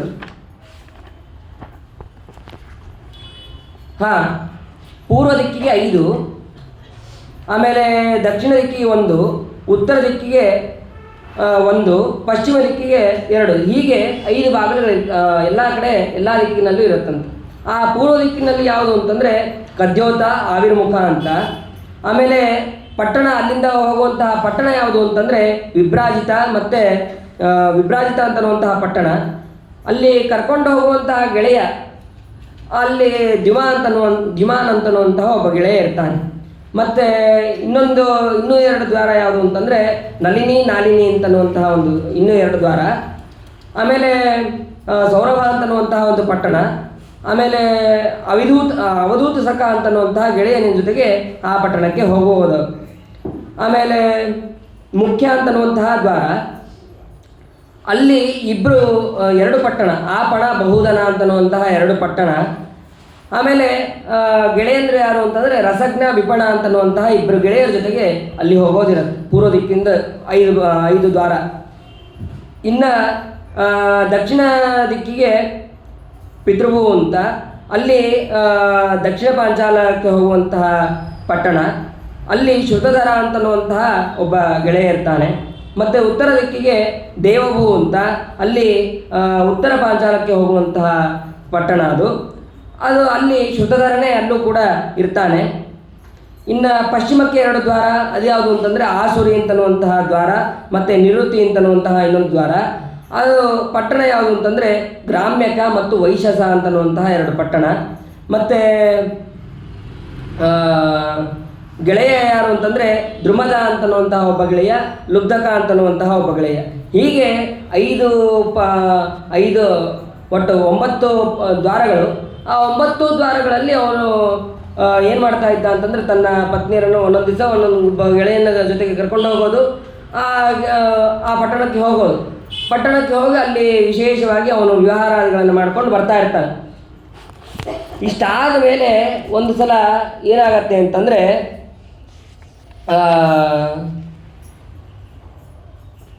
ಎಷ್ಟೋ ವರ್ಷಗಳ ಕಾಲ ವಿಹಾರವನ್ನು ಮಾಡ್ತಾನೆ. ಅವರಿಗೆ ಅನೇಕ ಮಕ್ಕಳುಗಳು ಕೂಡ ಆಗ್ತಾರೆ. ಒಂದು ಸಲ ಅವನು ಬೇಟೆಗೆ ಅಂತ ಹೋಗ್ತಾನೆ, ಈ ಪುರಂಜನ ಅಂತನವನು. ಈ ಪುರಂಜನ ಅನ್ನೋನು ಬೇಟೆಗೆ ಹೋದಾಗ ಒಂದು ದಿನಕ್ಕೆ ಇಷ್ಟೇ ಬೇಟೆ ಮಾಡಬೇಕು ಅಂತನ್ನೋದು ರಾಜನಿಯಮ, ಆ ರಾಜನೀತಿ ಅದ. ಅದನ್ನು ಇವನು ಎಷ್ಟು ಮಾಡಬೇಕು ಅಂತಿರುತ್ತೋ ಅದನ್ನು ಬಿಟ್ಟು ಅದಕ್ಕಿಂತ ಜಾಸ್ತಿ ಮಾಡ್ತಾನೆ. ಇವನು ಜಾಸ್ತಿ ಮಾಡಿದಾಗ ಸ್ವಲ್ಪ ಆಯಾಸ ಅಂತ ಅನ್ನೋದು ಅವನಿಗೂ ಆಗಿದೆ. ಬಂದಾಗ ನೋಡ್ತಾನೆ, ಎಷ್ಟೊತ್ತಾದರೂ ಇನ್ನೂ ರಾಜ ಮನೆಗೆ ಬಂದಿಲ್ಲ ಅಂತಂದು ಇವಳು ಕೂಡ ದುಃಖಳಾಗಿ ನೆಲದ ಮೇಲೆ ಮಲಗಿರ್ತಾಳೆ ರಾಣಿ. ಆವಾಗ ಇನ್ನೊಂದು ಅದೇ ಸಮಯಕ್ಕೆ ಯಾವ ಸಮಯ ಒಂದೇ ರೀತಿ ಕಾಲ ಅಂತಲೂ ಒಂದೇ ಥರ ಇರೋದಿಲ್ಲ. ಕರಾಲ ರಭಸ ಕಾಲ. ಒಂದು ದಿವಸ ಏನಾಗಿದೆ ಅಂತಂದರೆ, ಈ ಚಂಡವೇಗ ಅಂತನ್ನುವಂತಹ ಒಬ್ಬ ಶತ್ರು ಸೈನ್ಯ, ಆ ಶತ್ರು ಅವನ ಜೊತೆಗೆ ಬರೀ ಇಷ್ಟೇ ಜನ ಇರ್ತಾರೆ, ಅವನೊಬ್ಬನೇ ಅಲ್ಲ, ಅವನ ಜೊತೆಗೆ 360 ಜನ ಗಂಧರ್ವರು, 360 ಗಂಧರ್ವಿಯರು, ಅವರೆಲ್ಲರೂ ಕೂಡ ಇರ್ತಾರೆ. ಅವ್ರ ಜೊತೆಗೆ ಒಬ್ಬಳು ಜ್ವರ ಅಂತ ಒಬ್ಬಳು ಬರ್ತಾಳೆ, ಜರ ಅಂತ ಅವಳು. ಆ ಜರ ಇಲ್ಲ ನನ್ನನ್ನು ಮದುವೆ ಆಗಬೇಕು ಅಂತ ಎಲ್ಲರನ್ನೂ ಕೇಳ್ಕೊಂಡು ಬರ್ತಾಳೆ. ಕೇಳ್ಕೊಂಡು ಬಂದಾಗ ಇಲ್ಲ, ಯಾರೂ ಕೂಡ ಮದುವೆ ಆಗ್ತಾ ಇರೋದಿಲ್ಲ. ನಾರದರು ಪ್ರಾಚೀನ ಬರೆಹಿಗೆ ಕಥೆಯನ್ನು ಹೇಳ್ತಾ ಇದ್ದಾರೆ. ಆ ಪ್ರಾಚೀನ ಬರೆಗೆ ಹೇಳ್ತಾರಂತೆ ನಾರದರು, ಈ ಜರ ಅಂತ ನೋಡಿ ನನ್ನ ಹತ್ರನೂ ಬಂದಿದ್ಲು, ನಾನು ಮದುವೆ ಆಗೋದಿಲ್ಲ, ನಾನು ಸನ್ಯಾಸಿ ಅಂತ ಹೇಳಿ ಕಳಿಸ್ದೆ ನಾನು. ಆಮೇಲೆ ಅವಳು ಚಂಡವೇಗನ ಹತ್ರ ಹೋಗ್ತಾಳೆ. ಆ ಚಂಡವೇಗ ಇದ್ದವನು, ನಾನು ನನ್ನ ಮದುವೆ ಏನಾಗೋದಿಲ್ಲ, ನನ್ನ ತಂಗಿಯಾಗಿ ಸ್ವೀಕಾರ ಮಾಡ್ತೀನಿ ಅಂತ ಹೇಳಿ ಒಬ್ಬ ಸಹೋದರ ಇರ್ತಾನೆ, ಪ್ರಜ್ವಾರ ಅಂತನ್ನುವಂತಹ ಒಬ್ಬ ಸಹೋದರ ಇರ್ತಾನೆ. ಅವನ ಜೊತೆಗೆ ಈ ಜರಾಳನ್ನು ಕೂಡ ಇಟ್ಕೊತಾನೆ. ಇವ್ರನ್ನು ಸೇರಿ ಅವನು ಯುದ್ಧಕ್ಕೆಲ್ಲ ಕರೆದುಕೊಂಡು ಹೋಗ್ತಾ ಇರ್ತಾನೆ. ಒಮ್ಮೆ ಈ ಪುರಂಜನನ ಪಟ್ಟಣ, ಈ ಪಟ್ಟಣದ ಮೇಲೆ ಅವನು ಯುದ್ಧವನ್ನು ಮಾಡೋದಕ್ಕೆ ಪ್ರಾರಂಭ ಮಾಡ್ತಾನೆ. ಯುದ್ಧವನ್ನು ಪ್ರಾರಂಭ ಮಾಡಿದ್ಮೇಲಾದರೂ ಅವನು ಮನೆಯಿಂದ ಹೊರಗೆ ಬಂದು ಯುದ್ಧ ನಡೀತಾ ಇದೆ, ಯುದ್ಧವನ್ನು ಆಡಬೇಕು ಅಂತ ಒಂದು ಸ್ವಲ್ಪ ಯೋಚನೆ ಮಾಡಬೇಕಾಯಿತು. ಅದು ಯಾವುದೂ ಕೂಡ ಯೋಚನೆ ಮಾಡೋದಿಲ್ಲ. ಮತ್ತೆ ಪತ್ನಿಯ ಜೊತೆಗೆ ವಿಹಾರವನ್ನು ಮಾಡ್ತಾ ಇರ್ತಾನೆ. ಏನಾದರೂ ಗೊತ್ತಾಗೋದಿಲ್ಲ. ತನ್ನ ಪಟ್ಟಣ ಕ್ರಮವಾಗಿ ಶಿಥಿಲಗೊಳ್ತಾ ಹೋಗುತ್ತೆ, ಅಷ್ಟಾದರೂ ಗೊತ್ತಾಗೋದಿಲ್ಲ. ಆಮೇಲೆ ತನ್ನ ಪಟ್ಟಣದ ಒಳಗೆ ಬಂದು ಎಲ್ಲರನ್ನೂ ಕೂಡ ಸಂಹಾರ ಮಾಡ್ತಾ ಹೋಗ್ತಾನೆ ಚಂಡವೇಗ ಸಂಹಾರ ಮಾಡ್ತಾ ಇರೋದನ್ನು ನೋಡಿ ಈ ರಾಣಿ ಮತ್ತು ಮಕ್ಕಳು ಎಲ್ಲರೂ ಕೂಡ ಪುರಂಜನನ್ನು ಹೊರಗೆ ಹಾಕ್ಬಿಡ್ತಾರೆ. ಇವನು ನಮ್ಮನ್ನು ರಕ್ಷಣೆ ಮಾಡೋದಿಲ್ಲ ಅಂತೇಳಿ ಹೊರಗೆ ಹಾಕ್ಬಿಡ್ತಾರೆ. ಆವಾಗ ಅವನು ಆ ಪುರಂಜನ ಸ್ವಲ್ಪ ಹೊತ್ತು ಯುದ್ಧ ಮಾಡಿದ ಹಾಗೆ ಮಾಡಿ ಅವನು ಕೂಡ ಮರಣವನ್ನು ಹೊಂದ್ತಾನೆ. ಮರಣವನ್ನು ಹೊಂದಬೇಕಾದ್ರೆ ಅವನು ತನ್ನ ಪತ್ನಿಯನ್ನು ಸ್ಮರಣೆ ಮಾಡ್ತಾನೆ. ಅವನು ಮರಣವನ್ನು ಹೊಂದ್ತಾನೆ. ಮರಣವನ್ನು ಹೊಂದಿದ ಮೇಲೆ ಮುಂದಿನ ಜನ್ಮದಲ್ಲಿ ಅವನು ಹೆಣ್ಣಾಗಿ ಹುಟ್ಟಿ ಅದು ವಿದರ್ಭ ದೇಶದಲ್ಲಿ ಅವನು ಹುಟ್ಟುತ್ತಾನೆ. ವೈದರ್ಭಿ ಅಂತ ಪುರಂಜನನ್ನು ಕರೀತಾ ಇರ್ತಾರೆ. ಅವಾಗ ಅಲ್ಲಿ ಮುಂದೆ ಮಲಯಧ್ವಜ ಅಂತನ್ನುವಂತಹ ಒಬ್ಬ ರಾಜ, ಆ ಮಲಯಧ್ವಜನ ಜೊತೆಗೆ ಮದುವೆ ಆಗತ್ತೆ. ಇವಳು ವೈದರ್ಭಿಯ ಮದುವೆ ಆಗತ್ತೆ. ಅದಾದ ಮೇಲೆ ಅಲ್ಲೂ ಕೂಡ ಅನೇಕ ಮಕ್ಕಳಾಗಿ ಒಬ್ಬಳು ಹೆಣ್ಮಗಳು ಕೂಡ ಆಗ್ತಾಳೆ. ಎಲ್ಲವೂ ಕೂಡ ಆಗತ್ತೆ. ಆ ಮಕ್ಕಳಿಗೆ ರಾಜ್ಯವನ್ನು ಕೊಟ್ಟು ಆ ಮಲಯಧ್ವಜ ಮತ್ತು ವೈದರ್ಭಿ ಇಬ್ಬರೂ ಕೂಡ ತಾವು ಇನ್ನು ವನಕ್ಕೆ ಹೋಗಬೇಕು ಅಂತೇಳಿ ಸಿದ್ಧರಾಗಿರ್ತಾರೆ. ತಾಮ್ರಪರ್ಣಿ ನದಿ, ಆ ನದಿ ಕ್ಷೇತ್ರದಲ್ಲಿ ನಿತ್ಯ ಮಲಯಧ್ವಜ ತನ್ನ ಕೆಲಸಗಳನ್ನು ಕಾರ್ಯಗಳನ್ನು ಅನೇಕಾದಿಗಳನ್ನು ಮಾಡ್ಕೊತಾ ಇರ್ತಾನೆ. ಒಂದು ದಿವಸ ಹಾಗೆ ಅವನ ಪ್ರಾಣ ತ್ಯಾಗ ಅಲ್ಲೇ ಆಗತ್ತೆ ಆ ನದಿಯಲ್ಲೇ. ಇವಳು ದಿವಸ ಹೋಗಿ ಸೇವೆ ಮಾಡ್ತಿರ್ತಾಳೆ. ಸೇವೆ ಮಾಡಬೇಕಾದ್ರೆ ಒಂದು ದಿವಸ ಪತಿಯ ಕಾಲನ್ನು ಮುಟ್ಟಿ ನಮಸ್ಕಾರ ಮಾಡ್ಬೇಕಾದ್ರೆ ನೋಡ್ತಾಳೆ, ಆ ಪತಿಯ ಕಾಲು ಭಾಳ ತಂಪಾಗಿದ್ದು ನೋಡಿ ಅಯ್ಯೋ ಪ್ರಾಣ ಹೋಗಿದೆ ಅಂತಂದು ಸರಿ ಹಾಗಾದರೆ ನಾನು ಸಾಗಮನವನ್ನು ಹೊಂದೋದಕ್ಕೆ ಅಂತ ಸಿದ್ಧಳಾದಾಗ ಅವಾಗ ಹಿಂದೇನು ವಿಜ್ಞಾತ ಸಖ ಅಂತನೋನೇನು ಇದ್ನಲ್ಲ, ಅವನು ಬಂದು ನೀನು ವೈದರ್ಭಿ ಅಲ್ಲ, ಅಂದರೆ ನೀನು ಸ್ತ್ರೀ ಅಲ್ಲ, ಪುರುಷ, ನೀ ಯಾರು, ನೀನೇ ನೆನ್ಪು ಮಾಡ್ಕೊ, ನಾ ಯಾರು ಅಂತ ನೀನೇ ನೆನ್ಪು ಮಾಡ್ಕೊ. ಹಿಂದೆ ನನ್ನ ಜೊತೆ ಬಂದು ಎಷ್ಟೋ ಪಟ್ಟಣಗಳ ಜೊತೆಗೆ ಇದ್ದು ಕೊನೆಗೆ ನನ್ನನ್ನು ಬಿಟ್ಟು ಹೋದಿಲ್ಲ, ಈಗ ನೀ ಯಾರು ಅಂತ ನನಗೆ ಕೇಳ್ತಾ ಇದೀಯಾ ಅಂತ ಆ ವಿಘ್ನತಚಕ ಹೇಳಿದಾಗ ಆವಾಗ ಹಿಂದಿನ ಜನ್ಮದ ಎಲ್ಲವೂ ಕೂಡ ನೆನಪಾಗಿದೆ. ನೆನಪಾದ ಮೇಲೆ ಮತ್ತೆ ಆ ವೈದರ್ಭಿ ಅಂದರೆ ಪುರಂಜನ ಅವನು ಮತ್ತೆ ಕರ್ಮಾಸಕ್ತನಾದವನು ಎಲ್ಲವನ್ನು ಬಿಟ್ಟು ಜ್ಞಾನ ಮಾರ್ಗವನ್ನು ಹೊಂದಿ ಅವನು ಯೋಗ್ಯವಾದಂತಹ ಪದವಿಯನ್ನು ಹೊಂದ್ತಾನೆ. ಆವಾಗ ಈ ಪ್ರಾಚೀನ ಬರೀ ಕೇಳ್ತಾರೆ, ನಾರದರು ಇಷ್ಟೆಲ್ಲ ಹೇಳಿದೆ ಏನಾದ್ರು ಗೊತ್ತಾಯ್ತನಪ್ಪ ನಿನಗೆ ಅಂತ ಕೇಳಿದ್ರು. ಅಲ್ಲ, ನೀವು ಪ್ರಾರಂಭ ಮಾಡಿದ್ದು ಕರ್ಮಾಚರಣೆಯನ್ನು ಮಾಡಬಾರ್ದು ಅಂತ ಹೇಳಿದ್ರಿ, ಆದರೆ ಈ ಕಥೆ ಏನು ಅಂತ ಅನ್ನೋದು ನನಗೆ ಅರ್ಥನೇ ಆಗಲಿಲ್ಲ ಅಂತಂದರೆ ಅದಕ್ಕೆ ಹೇಳ್ತಾರೆ, ಈ ಪುರಂಜನ ಅಂತಂದರೆ ಬೇರೆ ಯಾರೂ ಅಲ್ಲ, ಅವನು ಎಲ್ಲ ಜೀವರಿಗೆ ಅಭಿಮಾನಿ. ಅವನು ಅಭಿಮಾನಿ. ಮತ್ತು ಬೇರೆ ಎಲ್ಲ ಪಟ್ಟಣಗಳನ್ನು ಸುತ್ತಿದ, ಕೊನೆಗೆ ಒಂದು ಪಟ್ಟಣಕ್ಕೆ ಸೇರಿದ ಅಂತಂದರೆ ಅದ್ಯಾವುದು ಅಂತಂದರೆ, ಎಲ್ಲ ಪಟ್ಟಣಗಳು ಅಂತಂದರೆ ಬೇರೆ ಬೇರೆ ಶರೀರಗಳು, ಬೇರೆ ಬೇರೆ ದೇಹಗಳು, ಎಲ್ಲ ದೇಹಗಳನ್ನು ಬಿಟ್ಟು ಕೊನೆಯದಾದಂತಹ ಮಾನವ ಶರೀರ. ಆ ಮಾನವ ಶರೀರಕ್ಕೆ ಬಂದ. ಅಲ್ಲಿ ವಿವಿಧವಾದಂತಹ 9 ದ್ವಾರಗಳು ಅಂತಂದರೆ ನಮ್ಮ ಕಣ್ಣು, ಮೂಗು, ಕಿವಿ, ಬಾಯಿ, ಆಮೇಲೆ ಎಲ್ಲ ಇದೆ 9 ದ್ವಾರಗಳು. ಅದನ್ನು ಅಲ್ಲಿ ವಿಶೇಷವಾಗಿ ತಿಳಿಸಿದ್ದಾರೆ. ಅದನ್ನು ಹೇಳ್ತಾರೆ. ಕದ್ಯೋತ ಆವಿರ್ಮುಖ ಅಂತಂದರೆ 2 ಕಣ್ಣುಗಳು, ಆಮೇಲೆ ವಿಭ್ರಾಜಿತ ಪಟ್ಟಣ ಅಂತಂದರೆ ನಮಗೆ ಬಣ್ಣ ಬಣ್ಣದ ಕಾಣುವಂತಹ ಲೋಕಗಳು, ಆಮೇಲೆ ದ್ಯುಮಾನ್ ಅಂತಂದರೆ ಸೂರ್ಯ, ಆಮೇಲೆ ನಾಲಿನಿ, ಆಮೇಲೆ ಸೌರಭ, ಅವಧೂತ ಸಖ, ಅಲ್ಯಾರು ಅಂತಂದರೆ ಅಶ್ವಿನಿ ದೇವತೆ. ಹೀಗೆ ಒಬ್ಬೊಬ್ಬರು ಮುಖ್ಯ ಅಂತಂದರೆ ಬಾಯಿ, ಅದು ರಸನೇಂದ್ರಿಯ. ಮತ್ತು ಅಲ್ಲಿ ಹೋಗುವಂಥ ಆಪಣ, ಬಹುಧನ, ಅನೇಕ ವಿಧವಾದಂತಹ ಪದಾರ್ಥಗಳನ್ನು ನಾವು ಸ್ವೀಕಾರ ಮಾಡ್ತಾ ಇರ್ತೀವಿ. ಅದೆಲ್ಲವನ್ನು ಕೂಡ ಅಲ್ಲಿ ಗೆಳೆಯರು ಅಂತಂದರೆ ರಸಜ್ಞ, ವಿಪಣ, ರಸವನ್ನು ತಿಳಿಸುವವನು ರಸಜ್ಞ, ಅದನ್ನು ಇಲ್ಲಿ ತಿಳ್ಕೋಬೇಕು. ಆಮೇಲೆ ಪಿತೃಭೂ, ದೇವಭೂ, ಅದು ಕಿವಿಗಳು, 2 ಕಿವಿಗಳು. ನಾವು ಕರ್ಮಗಳನ್ನು ಮಾಡ್ತಾ ಇರ್ತೀವಿ, ನಿಷ್ಕಾಮ ಕರ್ಮ, ಸಕಾಮ ಕರ್ಮ ಅಂತ, ಅದಕ್ಕೆ ಶ್ರುತಧರ ಅಂತನ್ನುವಂತಹ ಗೆಳೆಯ. ಹೀಗೆ ಒಂದೊಂದನ್ನು ಕೂಡ ಎಲ್ಲವೂ ಕೂಡ ಹೇಳ್ತಾರೆ. ಅದಾದ ಮೇಲೆ ಪ್ರಮದ ಅಂತನ್ನುವಂತಹ ಸ್ತ್ರೀ ಅಂತ ಅಲ್ಲಿ ಭೇಟಿ ಆಯಿತು. ಆ ಪ್ರಮದ ಅಂದರೆ ಬೇರೆ ಯಾರೂ ಅಲ್ಲ, ಅವಳೇ ಬುದ್ಧಿ. ಅವಳಿಗೆ ಸರ್ಪ, 5 ಹೆಡೆಯ ಸರ್ಪ ಅಂತಂದರೆ ಅದು ನಮ್ಮ ಇಂದ್ರಿಯಗಳು. ಆಮೇಲೆ 10 ಜನ ಸೇವಕರು ಅಂತಂದರೆ 5 ಸರ್ಪ ಅಂತಂದರೆ ವಾಯುಗಳು. 5 ಸರ್ಪದ 5 ಹೆಡೆ ಅಂತಂದರೆ 5 ವಾಯುಗಳು, ಪ್ರಾಣ, ಅಪಾನ, ವ್ಯಾನ, ಉದಾನ, ಸಮಾನ. ಆ ರೀತಿಯಾಗಿ 5 ಹೆಡೆಗಳು. ಮತ್ತು 10 ಜನ ಸೇವಕರು ಅಂತಂದರೆ ನಮ್ಮ ದಶ ಇಂದ್ರಿಯಗಳು. ಮತ್ತು ಅದಕ್ಕೆ ಒಬ್ಬ ನಾಯಕ ಅಂತಂದರೆ ನಮ್ಮ ಮನಸ್ಸು. ಹೀಗೆ ಒಂದು ಕ್ರಮವಾಗಿ ಅಲ್ಲಿ ಹೇಳಿದ್ದಾರಪ್ಪ. ಇದನ್ನೆಲ್ಲವನ್ನು ನಾವು ಸರಿಯಾಗಿ ತಿಳಿಯಬೇಕು ಅಂತ ಅಲ್ಲಿ ಹೇಳ್ತಾರೆ. ಇಷ್ಟಾದ ಮೇಲೆ ಆವಾಗ ಅವನಿಗೆ ಗೊತ್ತಾಗುತ್ತೆ. ಹಾಗಾದರೆ ಚಂಡವೇಗ ಮತ್ತು ಜ್ವರ ಅವರೆಲ್ಲ ಯಾರು ಅಂತಂದರೆ, ಚಂಡವೇಗ ಅಂತಂದರೆ ನಮ್ಮ ಕಾಲ. ನಾವು ಯಾವ ಸಮಯಕ್ಕೆ ನಮಗೆ ಹೇಗೆ ತೊಂದರೆ ಆಗುತ್ತೆ ಅಂತ ಅನ್ನೋದು ಗೊತ್ತಿರೋದಿಲ್ಲ. ಅದನ್ನು ಅಲ್ಲಿ ತಿಳಿಸ್ತಾರೆ. ಮತ್ತು 360 ಗಂಧರ್ವರು, 360 ಗಂಧರ್ವಿಯರು ಅಂತಂದರೆ ಯಾರು ಅಂತಂದರೆ ನಾವು ದಿವಸದಲ್ಲಿ 1 ವರ್ಷದಲ್ಲಿ ಕಳೆಯುವಂತಹ ಹಗಲು ರಾತ್ರಿಗಳು, ಅವೇ 360 ಗಂಧರ್ವರು, ಗಂಧರ್ವಿಯರು. ಹೀಗೆ ಕಾಲ ಕಳೀತಾ ಇರಬೇಕಾದ್ರೆ ನಮಗೆ ಗೊತ್ತೇ ಆಗೋದಿಲ್ಲ. ಆದರೆ ನಾವು ಭೋಗಾಸಕ್ತಿಯಲ್ಲಿ ಇರಬಾರ್ದು ಅಂತ ಅನ್ನೋದನ್ನು ನಾವು ತಿಳಿಸ್ತಾರೆ. ಆ ಜರ ಮತ್ತು ಪ್ರಜ್ವಾರ ಅವ್ರು ಯಾರು ಅಂತಂದರೆ, ಜರ ಅಂತಂದರೆ ಮುಪ್ಪು, ಜ್ವರ ಅಂತ, ಪ್ರಜ್ವಾರ ಅಂತಂದರೆ ಜ್ವರ ಮತ್ತು ರೋಗಾದಿಗಳು, ಇವೆಲ್ಲವೂ ಕೂಡ ಹೇಳ್ತಾರೆ.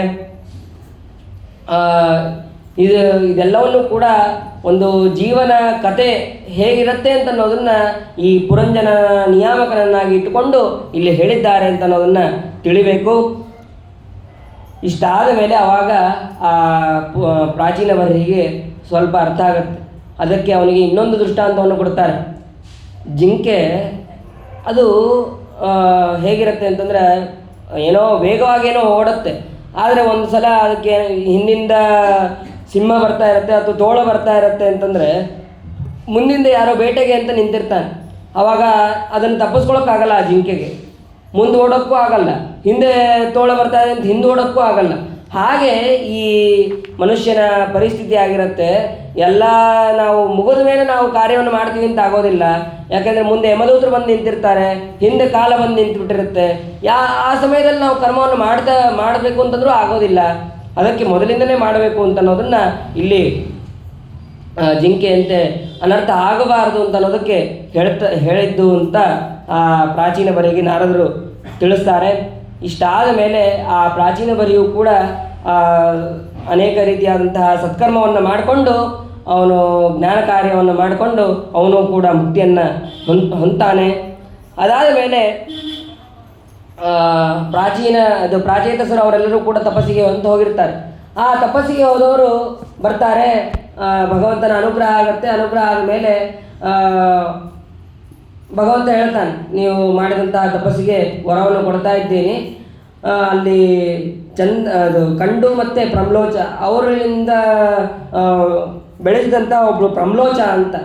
ಆ ಪ್ರಮ್ಲೋಚ ನೀವು ಮದುವೆ ಆಗಬೇಕು, ಅವಳಲ್ಲಿ ನೀವು ಸಂತಾನವನ್ನು ಪಡಿಬೇಕು ಅಂತ ಭಗವಂತ ಅನುಗ್ರಹವನ್ನು ಮಾಡ್ತಾರೆ. ಅನುಗ್ರಹವನ್ನು ಮಾಡಿದ ಮೇಲೆ ಸರಿ ಅದೇ ರೀತಿಯಾಗಿ ಅವರು ಬರ್ತಾರೆ. ಹೊರಗೆ ಬಂದ ತಕ್ಷಣ ನೋಡ್ತಾರೆ, ಸಮುದ್ರದಿಂದ ಎದ್ದು ಹೊರಗೆ ಬರ್ತಾರೆ. ಎಲ್ಲ ಕಡೆ ಹುಲ್ಲುಗಳೆಲ್ಲವೂ ಕೂಡ ಬೆಳೆದಿರುತ್ತೆ. ಆ ಬೆಳೆದದ್ದನ್ನು ಅವರು ತಮ್ಮ ಸಾಮರ್ಥ್ಯದಿಂದ ಅದನ್ನು ಸುಡೋದಕ್ಕೆ ಪ್ರಾರಂಭ ಮಾಡ್ತಾರೆ. ಆವಾಗ ಚಂದ್ರ ಬಂದು ಹೇಳ್ತಾನೆ, ನೀವು ತಪಸ್ಸನ್ನು ಮಾಡಿ ಬಂದಿದ್ದೀರಿ, ನೀವು ಈ ರೀತಿಯಾಗಿ ವ್ಯರ್ಥವಾಗಿ ಇದನ್ನು ಹಾಳು ಮಾಡಬಾರ್ದು ಅಂತ ಹೇಳಿ ಅವರನ್ನು ಸಮಾಧಾನ ಮಾಡಿ ಆ ಚಂದ್ರನೇ ತನ್ನ ಕಂಡು ಮತ್ತು ಪ್ರಮ್ಲೋಚಾಳಿಂದ ಹುಟ್ಟಿದಂತಹ ಮಾರೀಷ, ಆ ಮಾರೀಷಳನ್ನು ಮದುವೆ ಆಗೋದಕ್ಕೆ ಪ್ರಾಚೇತಸರಿಗೆ ಹೇಳ್ತಾರೆ. ಪ್ರಾಚೇತಸರಿಗೆ ಹೇಳಿದಾಗ ಅದೇ ರೀತಿಯಾಗಿ ಪ್ರಾಚೇತಸರು ಮದುವೆ ಆಗ್ತಾರೆ. ಮುಂದೆ ಆ ಪ್ರಾಚೇತಸರಲ್ಲೇ ಇವರು ದಕ್ಷ ಪ್ರಜಾಪತಿ ಮತ್ತೆ ಹುಟ್ಟು ಬರ್ತಾನೆ. ನೋಡ್ರಿ, ಆವಾಗ ಬ್ರಹ್ಮದೇವರಿಂದ ಹುಟ್ಟಿದವರು ರುದ್ರದೇವರಿಗೆ ಅವಮಾನ ಮಾಡಿದ್ದಕ್ಕಾಗಿ ಇಲ್ಲಿ ಪ್ರಾಚೇತಸರಿಂದ ಮತ್ತೆ ಹುಟ್ಟುವಂತೆ ಆಯಿತು. ಆ ಪ್ರಾಚೇತಸರಿಂದ ಹುಟ್ಟುತ್ತಾರೆ. ಆ ಕಥೆಯನ್ನು ಮುಂದೆ ಮತ್ತೆ 6ನೇ ಸ್ಕಂದದಲ್ಲಿ ಹೇಳ್ತಾರೆ. ಪ್ರಾಚೇತಸರಿಂದ ದಕ್ಷ ಪ್ರಜಾಪತಿ ಹುಟ್ಟಿ ಅವರಿಂದ ಮತ್ತೆ ಈ ಜಗತ್ತು ಅಂತ ಅನ್ನೋದು ಪೂರ್ಣ ಆಗುತ್ತೆ. ಈ ಪ್ರಾಚೇತಸರು ಮತ್ತೆ ಅವರು ನಾರದರ ಹತ್ರ ಪ್ರಾರ್ಥನೆ ಮಾಡ್ತಾರೆ, ಅಲ್ಲ ನೀವು ನನಗೆ ರುದ್ರದೇವರು ಹಿಂದೆ ಒಂದ್ಸತಿ ಉಪದೇಶ ಮಾಡಿದರು, ಅದೆಲ್ಲವೂ ಕೂಡ ನಮಗೆ ಯಾಕೋ ಸ್ವಲ್ಪ ಮರಿತಾ ಇದೆ, ಹಾಗಾಗಿ ಮತ್ತೆ ಉಪದೇಶವನ್ನು ಮಾಡಿರಿ ಅಂತ ಹೇಳಿದಾಗ ಅವರು ಕೂಡ ಅನೇಕ ವರ್ಷಗಳ ಕಾಲ 12 ಲಕ್ಷ ವರ್ಷಗಳ ಕಾಲ ಅವರು ರಾಜ್ಯವನ್ನು ಆಳ್ತಾರೆ ಈ ಪ್ರಾಚೇತಸರು. ಆಮೇಲೆ ಜಾಜಲಿ ಅಂತನ್ನುವಂತಹ ಒಂದು ಕ್ಷೇತ್ರಕ್ಕೆ ಬಂದು ಅಲ್ಲಿ ನಾರದರನ್ನು ಭೇಟಿಯಾಗಿ ಆ ರುದ್ರದೇವರು ಮಾಡಿದಂತಹ ಸ್ತೋತ್ರವನ್ನೇ ಮತ್ತೆ ಈ ನಾರದರಿಂದ ಉಪದೇಶವನ್ನು ಪಡಿತಾರೆ. ಉಪದೇಶವನ್ನು ಪಡೆದು ಆವಾಗ ನಾರದರು ಕೂಡ ಹೇಳ್ತಾರೆ, ಆ ಭಗವಂತನ ವಿಶೇಷವಾದಂತಹ ಸನ್ನಿಧಾನ ಇರುವಂತಹ ಭಗವಂತನ ಧ್ಯಾನವನ್ನು ನೀವು ವಿಶೇಷವಾಗಿ ಮಾಡಬೇಕು. ಕೇವಲ ಈ ಸಂಸಾರದಲ್ಲಿ ಮತ್ತು ಸುಖದಲ್ಲಿ ಇರೋದು ಸರಿಯಲ್ಲ ಅಂತಂದು ಆ ನಾರದರು ಕೂಡ ಉಪದೇಶವನ್ನು ಮಾಡ್ತಾರೆ. ಉಪದೇಶವನ್ನು ಮಾಡಿದ ಮೇಲೆ ಆ ನಾರದರು ಕೂಡ ಆ ಭಗವಂತನ ಸ್ಮರಣೆ ಮಾಡ್ಕೊತ ಅವರು ಅಲ್ಲಿಂದ ಹೊರಡ್ತಾರೆ. ಅದಾದ ಮೇಲೆ ಈ ಪ್ರಾಚೇತಸರು ಇನ್ನೊಂದು ಏನು ಅಂತಂದರೆ, ನಾವು ನಿತ್ಯದಲ್ಲಿಯೂ ಕೂಡ ಪೂಜೆ ಮಾಡ್ಬೇಕಾದ್ರೆ ಸ್ತೋತ್ರದಲ್ಲಿ ಹೇಳ್ತೀವಿ, ಬ್ರಹ್ಮಪಾರ ಸ್ತೋತ್ರ ಅಂತ ಹೇಳ್ತೀವಿ. ಅದನ್ನು ಕೂಡ ಈ ಪ್ರಾಚೇತಸರು ಅಲ್ಲಿ ಹೇಳಿದ್ದು ಸ್ತೋತ್ರ ಪ್ರಾರಂಭದಲ್ಲೇ ಬರುತ್ತೆ. ಬ್ರಹ್ಮಪಾರ ಮುನೇ ಸ್ತೋತ್ರ ಅಲ್ಲ, ಅದು ಛಂದಸ್ಸಲ್ಲಿ ಪ್ರಾಚೇತಸರು ಅಂತಂದು ಅವರೇ ಕಂಡಿದ್ದು ಅಂತ ಅನ್ನೋದನ್ನು ನಮಗೆ ಗೊತ್ತಾಗತ್ತೆ. ಹಾಗೆ ಪ್ರಾಚೇತಸರು ಅಲ್ಲಿ ಅದನ್ನು ವಿಶೇಷವಾಗಿ ಕಂಡು ಆ ಬ್ರಹ್ಮದೇವರನ್ನು ಸ್ತೋತ್ರ ಮಾಡಿದ್ದು ಅಂತ ಅನ್ನೋದನ್ನು ಕೂಡ ನಾವು ಅಲ್ಲಿ ತಿಳಿಯಬೇಕು. ಅಂತಹ ಪ್ರಾಚೇತಸರು ವಿಶೇಷವಾಗಿ ಅವರು ವರ್ಷಗಳ ಕಾಲ ರಾಜ್ಯವನ್ನು ಆಳಿ ಆಮೇಲೆ ತಾವು ಕೂಡ ತಪಸ್ಸನ್ನು ಮಾಡಿ ಭಗವಂತನನ್ನು ಹೊಂತಾರೆ. ಇಷ್ಟಾದ ಮೇಲೆ ಇವರೆಲ್ಲರೂ ಆದ ಮೇಲೆ ಕೊನೆಗೆ ಮೈತ್ರೇಯರು ಇಷ್ಟೋ ತನಕ ವಿದುರನಿಗೆ ಉಪದೇಶ ಮಾಡ್ತಾಯಿದ್ರು. ಮೈತ್ರೇಯರು ಎಲ್ಲ ರೀತಿಯಾದಂಥ ಉಪದೇಶವನ್ನು ಮುಗಿದ ಮೇಲೆ ವಿದುರರು ಹೇಳ್ತಾರೆ, ಆಯಿತು, ನಿಮ್ಮಿಂದ ಅನೇಕ ವಿಧವಾದಂತಹ ಭಗವಂತನ ಮಹಿಮೆಗಳನ್ನು ನಾನು ತಿಳಿದೆ, ಎಷ್ಟೋ ನಾನು ತಿಳಿದಿರಲಿಲ್ಲ. ಅದೆಲ್ಲ ಸೃಷ್ಟಿ ವಿಚಾರ ಇರಬಹುದು, ಆಮೇಲೆ ಈ ಜೀವನ ವಿಚಾರ ಇರಬಹುದು, ಇದ್ಯಾವುದು ಕೂಡ ನಮಗೆ ಗೊತ್ತೇ ಇರಲಿಲ್ಲ. ಅಂತಹ ಜೀವನ ವಿಚಾರ ಇರ್ಬೋದು, ಎಲ್ಲದನ್ನು ನನಗೆ ವಿಸ್ತಾರವಾಗಿ ತಿಳಿಸಿದ್ರಿ, ನಿಮಗೆ ಅನಂತವಾದಂತಹ ನಮಸ್ಕಾರ ಅಂತ ಹೇಳಿ ವಿದುರ ಮೈತ್ರೇಯರಿಗೆ ನಮಸ್ಕಾರವನ್ನು ಮಾಡಿ ಅವರು ಅಲ್ಲಿಂದ ನಾನು ಮತ್ತೆ ಹಸ್ತಿನಾವತಿಗೆ ಹೊರಡುತ್ತೇನೆ ಅಂತ ಅವರು ಅಲ್ಲಿಂದ ಹೊರಡ್ತಾರೆ. ಇಷ್ಟು ವಿದುರ ಮೈತ್ರೇಯರ ಸಂವಾದವನ್ನು ಇಲ್ಲಿಗೆ ತಿಳಿಸಿ ಮುಂದೆ ಶುಕಾಚಾರ್ಯರು ಕೂಡ ಹೇಳ್ತಾರೆ. ಆ ಮೈತ್ರೇಯರಿಗೆ ವಿದುರರು ನಮಸ್ಕಾರ ಮಾಡಿ ಅವರು ಅಲ್ಲಿಂದ ಹೊರಡ್ತಾರೆ. ಇಲ್ಲಿಗೆ ಈ ಮತ್ತೆ ಇಷ್ಟು ಚತುರ್ಥ ಸ್ಕಂದವನ್ನು ಯಾರು ಭಕ್ತಿಯಿಂದ ಯಾರು ಹೇಳ್ತಾರೋ ಕೇಳ್ತಾರೋ ಅವರಿಗೆ ಭಗವಂತನ ಅನುಗ್ರಹ ಅಂತ ಅನ್ನೋದು ಬೇಗ ಆಗುತ್ತೆ. ಮತ್ತು ಆಯು, ಧನ, ಯಶ, ಸ್ವಸ್ತಿ, ಗತಿಮ ಐಶ್ವರ್ಯ ಆಪ್ನುಯಾತ್, ಎಲ್ಲ ರೀತಿಯಾದಂತಹ ಆಯು ಅಂತ ಅನ್ನೋದು ಆಗುತ್ತೆ. ಆಯಸ್ಸು, ಧನ, ಯಶಸ್ಸು ಮತ್ತು ಐಶ್ವರ್ಯ ಇದೆಲ್ಲವೂ ಕೂಡ ಬರುತ್ತೆ ಅಂತ ಅನ್ನೋದನ್ನು ಇಲ್ಲಿ ತಿಳಿಸ್ತಾರೆ. इति श्रीमद्भागवते महापुराणे पारमहंस्याम् अष्टादशसहस्र्यां संहितायां वैयासक्यां चतुर्थस्कन्धे एकत्रिंशोऽध्याय समाप्तः. ಶ್ರೀಕೃಷ್ಣಾರ್ಪಣಮಸ್ತು.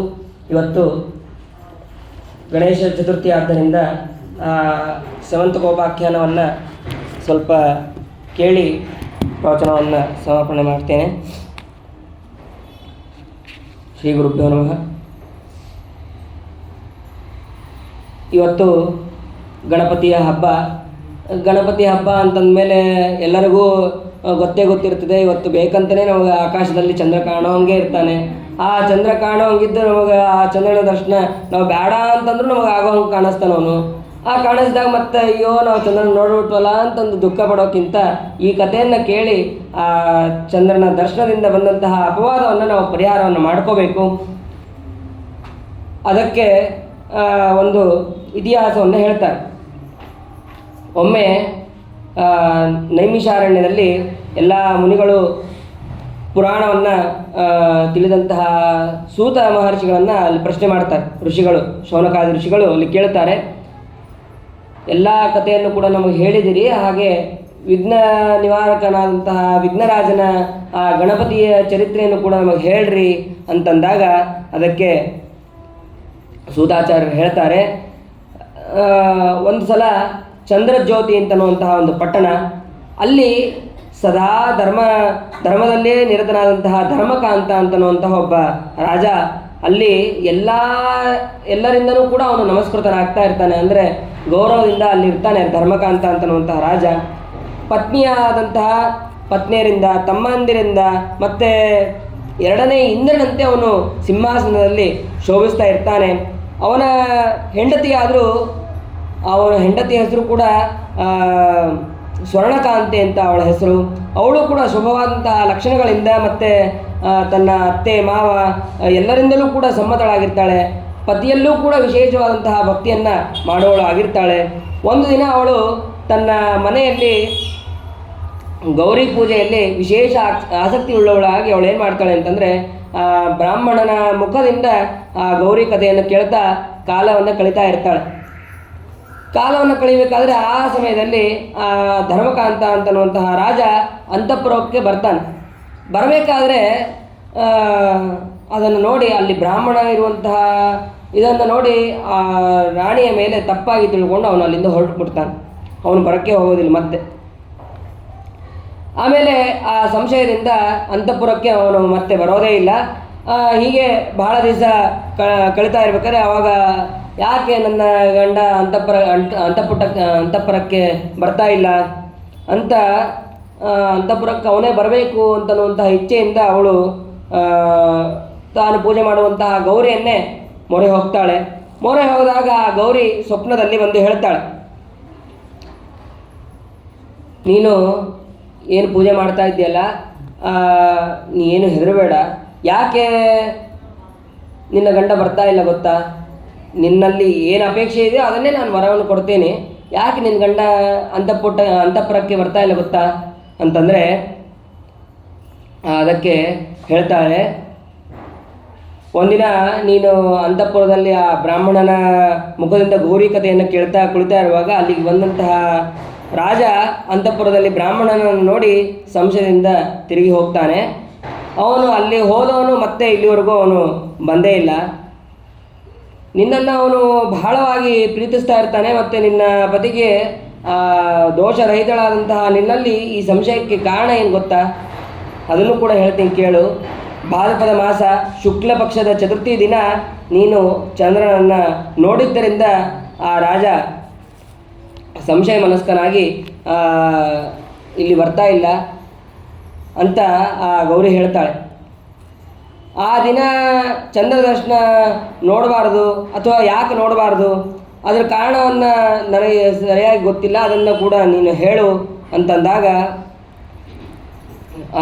ಗೌರಿ ಹೇಳ್ತಾಳೆ. ಮತ್ತೆ ಒಂದು ದಿನ ಸ್ನಾನ ಮಾಡಬೇಕಾದ್ರೆ ಯಾವ ಜನರು ಒಳಗೆ ಬರಬಾರದು ಅಂತಂದು ನನ್ನ ಮೈಮೇಲಿನ ಮಣ್ಣಿನಿಂದ ಗಣನಾಯಕನನ್ನು ಮಾಡಿ ಮನೆ ಬಾಗಿಲಿನಲ್ಲಿ ನಾನು ಕೂಡಿಸಿದೆ. ಆವಾಗ ಒಳಗೆ ಬೇರೆ ಯಾರನ್ನೂ ಬಿಡಬೇಡ ಅಂತ ಅಪ್ಪಣೆ ಮಾಡಿದೆ. ಆದರೆ ಆ ಗಣಾಧಿಪ ಏನು ಮಾಡ್ದ ಅಂತಂದರೆ ಯಾರನ್ನೂ ಬಿಡಲಿಲ್ಲ. ಅದರ ಜೊತೆಗೆ ಬಂದಂತಹ ರುದ್ರದೇವರನ್ನು ಕೂಡ ಅಲ್ಲಿ ಬಿಡಲಿಲ್ಲ. ಆವಾಗ ರುದ್ರದೇವರು ಕೂಡ ಬೇರೆಯವರು ಅಂತ ತಿಳಿದು ಆ ರುದ್ರದೇವರನ್ನು ಬಿಡಲಿಲ್ಲ. ಆ ರುದ್ರದೇವರು ಏನು ಮಾಡಿದ್ರು ಅಂತ ತಮ್ಮ ಶೂಲದಿಂದ ಅವನ ಶಿರಸ್ಸನ್ನು ಛೇದನ ಮಾಡಿದ್ರು. ಅದನ್ನು ಕೇಳಿ ಅಳ್ತಾ ಇರುವಂತಹ ನನ್ನನ್ನು ನೋಡಿ ಆ ರುದ್ರದೇವರು ಮೋಹಿತರಾಗಿ ದಯಾಮಯರಾದಂತಹ ನನ್ನ ಪತಿ ವರಗಳನ್ನು ಕೊಟ್ಟು ಸಮಾಧಾನ ಮಾಡಿದ. ಏನು ಅಂತಂದರೆ, ನನ್ನ ಮಗನ ಪುನರ್ಜೀವವನ್ನು ನೀನು ಕೊಡಬೇಕು, ಮತ್ತು ಸರ್ವರಿಂದ ಪೂಜ್ಯತೆಯನ್ನು ನಾನು ಆ ರುದ್ರದೇವರಿಂದ ವರವನ್ನು ಪಡೆದೆ. ಸರಿ, ಅದೆಲ್ಲವನ್ನು ನನಗೆ ವರವನ್ನು ಕೊಟ್ಟರು. ಮತ್ತು ರಾತ್ರಿಯಲ್ಲಿ ಯಾವ ಮೂಢನು ಉತ್ತರ ದಿಕ್ಕಿಗೆ ತಲೆ ಮಾಡಿ ಮಲಗಿರ್ತಾನೋ ಅವನ ತಲೆಯಿಂದ ನಿನ್ನ ಪುತ್ರನ ಬದುಕುತ್ತಾನೆ ಅಂತಂದು ರುದ್ರದೇವರು ಹೇಳ್ತಾರೆ. ಸರಿ, ಆವಾಗ ನಾನು ಹೇಳಿದೆ, ನಿನ್ನ ಮಗುವನ್ನು ಹೇಗಾದರೂ ಮಾಡಿ ಬದುಕಿಸು, ನನ್ನ ಮಗನನ್ನು ಹೇಗಾದರೂ ಮಾಡಿ ಬದುಕಿಸು ಅಂತ ಆ ರುದ್ರದೇವನ ಮತ್ತೆ ಕೇಳಿದಾಗ ಆವಾಗ ರುದ್ರದೇವರು ತಮ್ಮ ಅನುಚರರೊಂದಿಗೆ ಕಳಿಸ್ತಾರೆ. ಯಾರು ಉತ್ತರ ದಿಕ್ಕಿಗೆ ತಲೆ ಮಾಡಿ ಮಲಗಿದಾರೋ ಅವ್ರ ತಲೆಯನ್ನು ತೊಗೊಂಬ. ಉತ್ತರ ದಿಕ್ಕಿಗೆ ಒಂದು ಆನೆ ಮಲಗಿರುತ್ತೆ. ಆ ಆನೆಯ ತಲೆಯನ್ನು ತಂದು ಆ ಗಣನಾಯಕನಿಗೆ ಹಚ್ತಾರೆ. ಒಂದು ಆನೆಯ ತಲೆಯನ್ನು ಗಣನಾಥನ ಶರೀರಕ್ಕೆ ಹಚ್ತಾರೆ. ಹಚ್ಚಿದ ಮೇಲೆ ಆವಾಗ ಇದೇ ರೀತಿಯಾಗಿ ಅವನಿಗೆ ಸರ್ವಕಾಲದಲ್ಲಿಯೂ, ಅಂದರೆ ಯಾವಾಗಲೂ ಏನೇ ಕೃಷ್ಯಾರಂಭ ಇರ್ಬೋದು, ವಿವಾಹ ಕಾಲ ಇರ್ಬೋದು, ಯಾತ್ರಾ ಕಾಲ ಇರ್ಬೋದು, ಆಮೇಲೆ ಗೃಹ ನಿರ್ಮಾಣದಲ್ಲಿರ್ಬೋದು, ವ್ಯಾಪಾರ ಕಾಲದಲ್ಲಿರಬಹುದು, ಎಲ್ಲ ಕಾಲದಲ್ಲಿಯೂ ಕೂಡ ನಿನ್ನ ಮಗನನ್ನು ಮೊದಲು ಪೂಜೆ ಮಾಡಬೇಕು ಅಂತಂದು ಆ ರುದ್ರದೇವರು ವರವನ್ನು ಕೊಡ್ತಾರೆ. ಯಾರು ವಿಧಿಪೂರ್ವಕವಾಗಿ ಯಾರು ಪೂಜೆಯನ್ನು ಮಾಡೋದಿಲ್ವೋ ಅವರಿಗೆ ನನ್ನ ಅಪ್ಪಣೆಯಂತೆ ನೀನು ಅವರಿಗೆ ಯಾವಾಗಲೂ ವಿಘ್ನವನ್ನು ಕೊಡು ಅಂತ ಆ ಗಣನಾಯಕನಿಗೆ ಆಜ್ಞೆಯನ್ನು ಕೂಡ ಮಾಡ್ತಾನೆ ರುದ್ರದೇವರು. ಯಾರು ನಿನ್ನ ಪೂಜೆಯನ್ನು ಮಾಡ್ತಾರೋ ಅವರ ವಿಘ್ನಗಳನ್ನು ನಾಶ ಮಾಡುವಂತಲೂ ಆ ರುದ್ರದೇವರು ವರವನ್ನು ಕೊಟ್ಟಿರ್ತಾರೆ.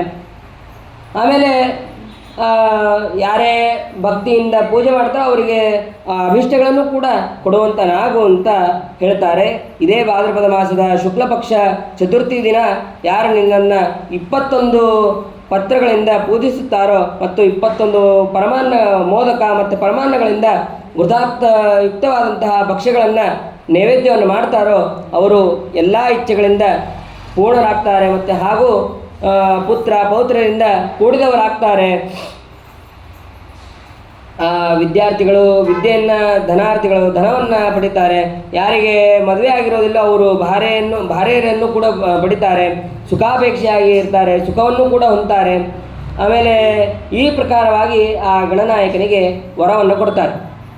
ಸರಿ, ಕೊಟ್ಟ ಮೇಲೆ ಆ ಗಣನಾಯಕ ಸುಮ್ಮನೆ ಇರಲಾರ್ದೆ ನನಗೆ ಇಷ್ಟು ರುದ್ರದೇವರು ವರವನ್ನು ಕೊಟ್ಟಿದ್ದಾರೆ ಅಂತಂದಮೇಲೆ ಅದನ್ನು ಸರಿ ಇದೆಯೋ ಇಲ್ಲ ನೋಡ್ಕೋಬೇಕು ಅಂತಂದು ಎಲ್ಲ ಕಡೆ ಪೂಜೆಯನ್ನು ಸ್ವೀಕಾರ ಮಾಡೋದಕ್ಕೆ ಮತ್ತು ಕೈಲಾಸದಿಂದ ಎಲ್ಲ ಕಡೆ ಹೋಗೋಕ್ಕೆ ಪ್ರಾರಂಭ ಮಾಡಿದೆ.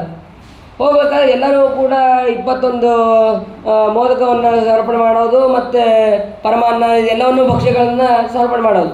ಅದೆಲ್ಲವನ್ನೂ ಸ್ವೀಕಾರ ಮಾಡಿ ಅವನ ಹೊಟ್ಟೆ ಸ್ವಲ್ಪ ದಪ್ಪ ಆಗಿತ್ತು. ದಪ್ಪ ಆಗಿತ್ತು. ಅವನ ವಾಹನ ಬೇರೆ ಮೂಷಕ ವಾಹನ. ಅದು ಇಲಿ ಮೇಲೆ ಅಷ್ಟು ಭಾರವಾದಂತಹ ಗಣಪತಿಯನ್ನು ಕೂಡಿಸ್ಕೊಳ್ಳೋದು ಕಷ್ಟ. ಅದಕ್ಕೆ ಅದು ಸ್ವಲ್ಪ ಇಲಿ ಅಲ್ಲಾಡಿದಾಗ ಗಣಪತಿ ಕೆಳಗೆ ಬಿದ್ದಾಗ ಅವನಲ್ಲಿ ಇದ್ದಂತಹ ಹೊಟ್ಟೆಯಲ್ಲಿದ್ದಂತಹ ಎಲ್ಲ ಆಹಾರಗಳು ಕೆಳಗೆ ಬಿದ್ದಾಗ ಅದನ್ನು ನೋಡಿ ಚಂದ್ರ ಅಪಹಾಸ ಮಾಡಿದ. ಅಪಹಾಸ ಮಾಡಿದಾಗ ಅವನು ತಕ್ಷಣ ಎದ್ದು ಆ ಹೊಟ್ಟೆ ಎಲ್ಲ ಆಹಾರಗಳನ್ನು ಮತ್ತೆ ಹೊಟ್ಟೆಗೆ ಹಾಕ್ಕೊಂಡು ತಾನೊಂದು ಹಾವನ್ನು ತನ್ನ ಉದರಕ್ಕೆ ಸುತ್ತಕೊಂಡ. ಅದನ್ನು ನೋಡಿ ಆ ಚಂದ್ರ ನೋಡಿ ನಕ್ಕಿದ್ದಕ್ಕೆ ಆ ಗಣಪತಿ ಅವನನ್ನು ನೋಡಿ ಬಹಳವಾದಂತಹ ಸಿಟ್ಟಿನಿಂದ, ನನ್ನನ್ನು ನೋಡಿ ನಗುವ ನಿನ್ನನ್ನು ಜನರು ಯಾವಾಗಲೂ ನೋಡಬಾರದು ಅಂತನ್ನುವಂತಹ ಶಾಪವನ್ನು ಕೊಡ್ತಾನೆ. ನೀನು ಪೂರ್ಣವಾಗಿ ಕ್ಷೀಣನಾಗುವಂಥ ತನ್ನ ಕೋರೆ ದಾಡಿನಿಂದ ಕಿತ್ತಿ ಚಂದ್ರನನ್ನು ಹೊಡಿತಾನೆ ಈ ಗಣಪತಿ. ಹೊಡೆದಾಗ ಅದರಿಂದ ಚೆನ್ನಾಗಿ ಪೆಟ್ಟು ತಿನ್ನಂತಹ ಚಂದ್ರ ಅತ್ಯಂತ ನಮ್ರನಾಗಿ ಅವನು ಪ್ರಾರ್ಥನೆ ಮಾಡ್ತಾನೆ. ಆವಾಗ ವಿಘ್ನೇಶ್ವರ ಹೇಳ್ತಾನೆ, ಕರುಣೆಯುಳ್ಳವನಂತಹ ವಿಘ್ನೇಶ್ವರ, ಕೃಷ್ಣ ಪಕ್ಷದಲ್ಲಿ ಮಾತ್ರ ನೀನು ಕ್ಷಯವುಳ್ಳವನಾಗು, ಮತ್ತು ಈ ಭಾದ್ರಪದ ಮಾಸದ ಶುಕ್ಲ ಪಕ್ಷದಲ್ಲಿ ಚತುರ್ಥಿ ತಿಥಿಯಲ್ಲಿ ನಿನ್ನನ್ನು ಯಾರೂ ನೋಡಬಾರದು ಅಂತ ಹೀಗೆ ಗಣಾಧಿಪ ತನ್ನ ಮನೆಗೆ ಹೋಗ್ತಾನೆ. ಅದಾದ ಮೇಲೆ ಆದ್ದರಿಂದಲೇ ಭಾದ್ರಪದ ಮಾಸದ ಶುಕ್ಲ ಪಕ್ಷದ ಚತುರ್ಥಿ ದಿವಸ ಆ ಶಾಪಗ್ರಸ್ತನಾದಂತಹ ಚಂದ್ರನನ್ನು ನೋಡಬಾರದು ಅಂತ ಆ ಗೌರಿ ಸ್ವರ್ಣಕಾಂತಿಗೆ ಹೇಳ್ತಾಳೆ.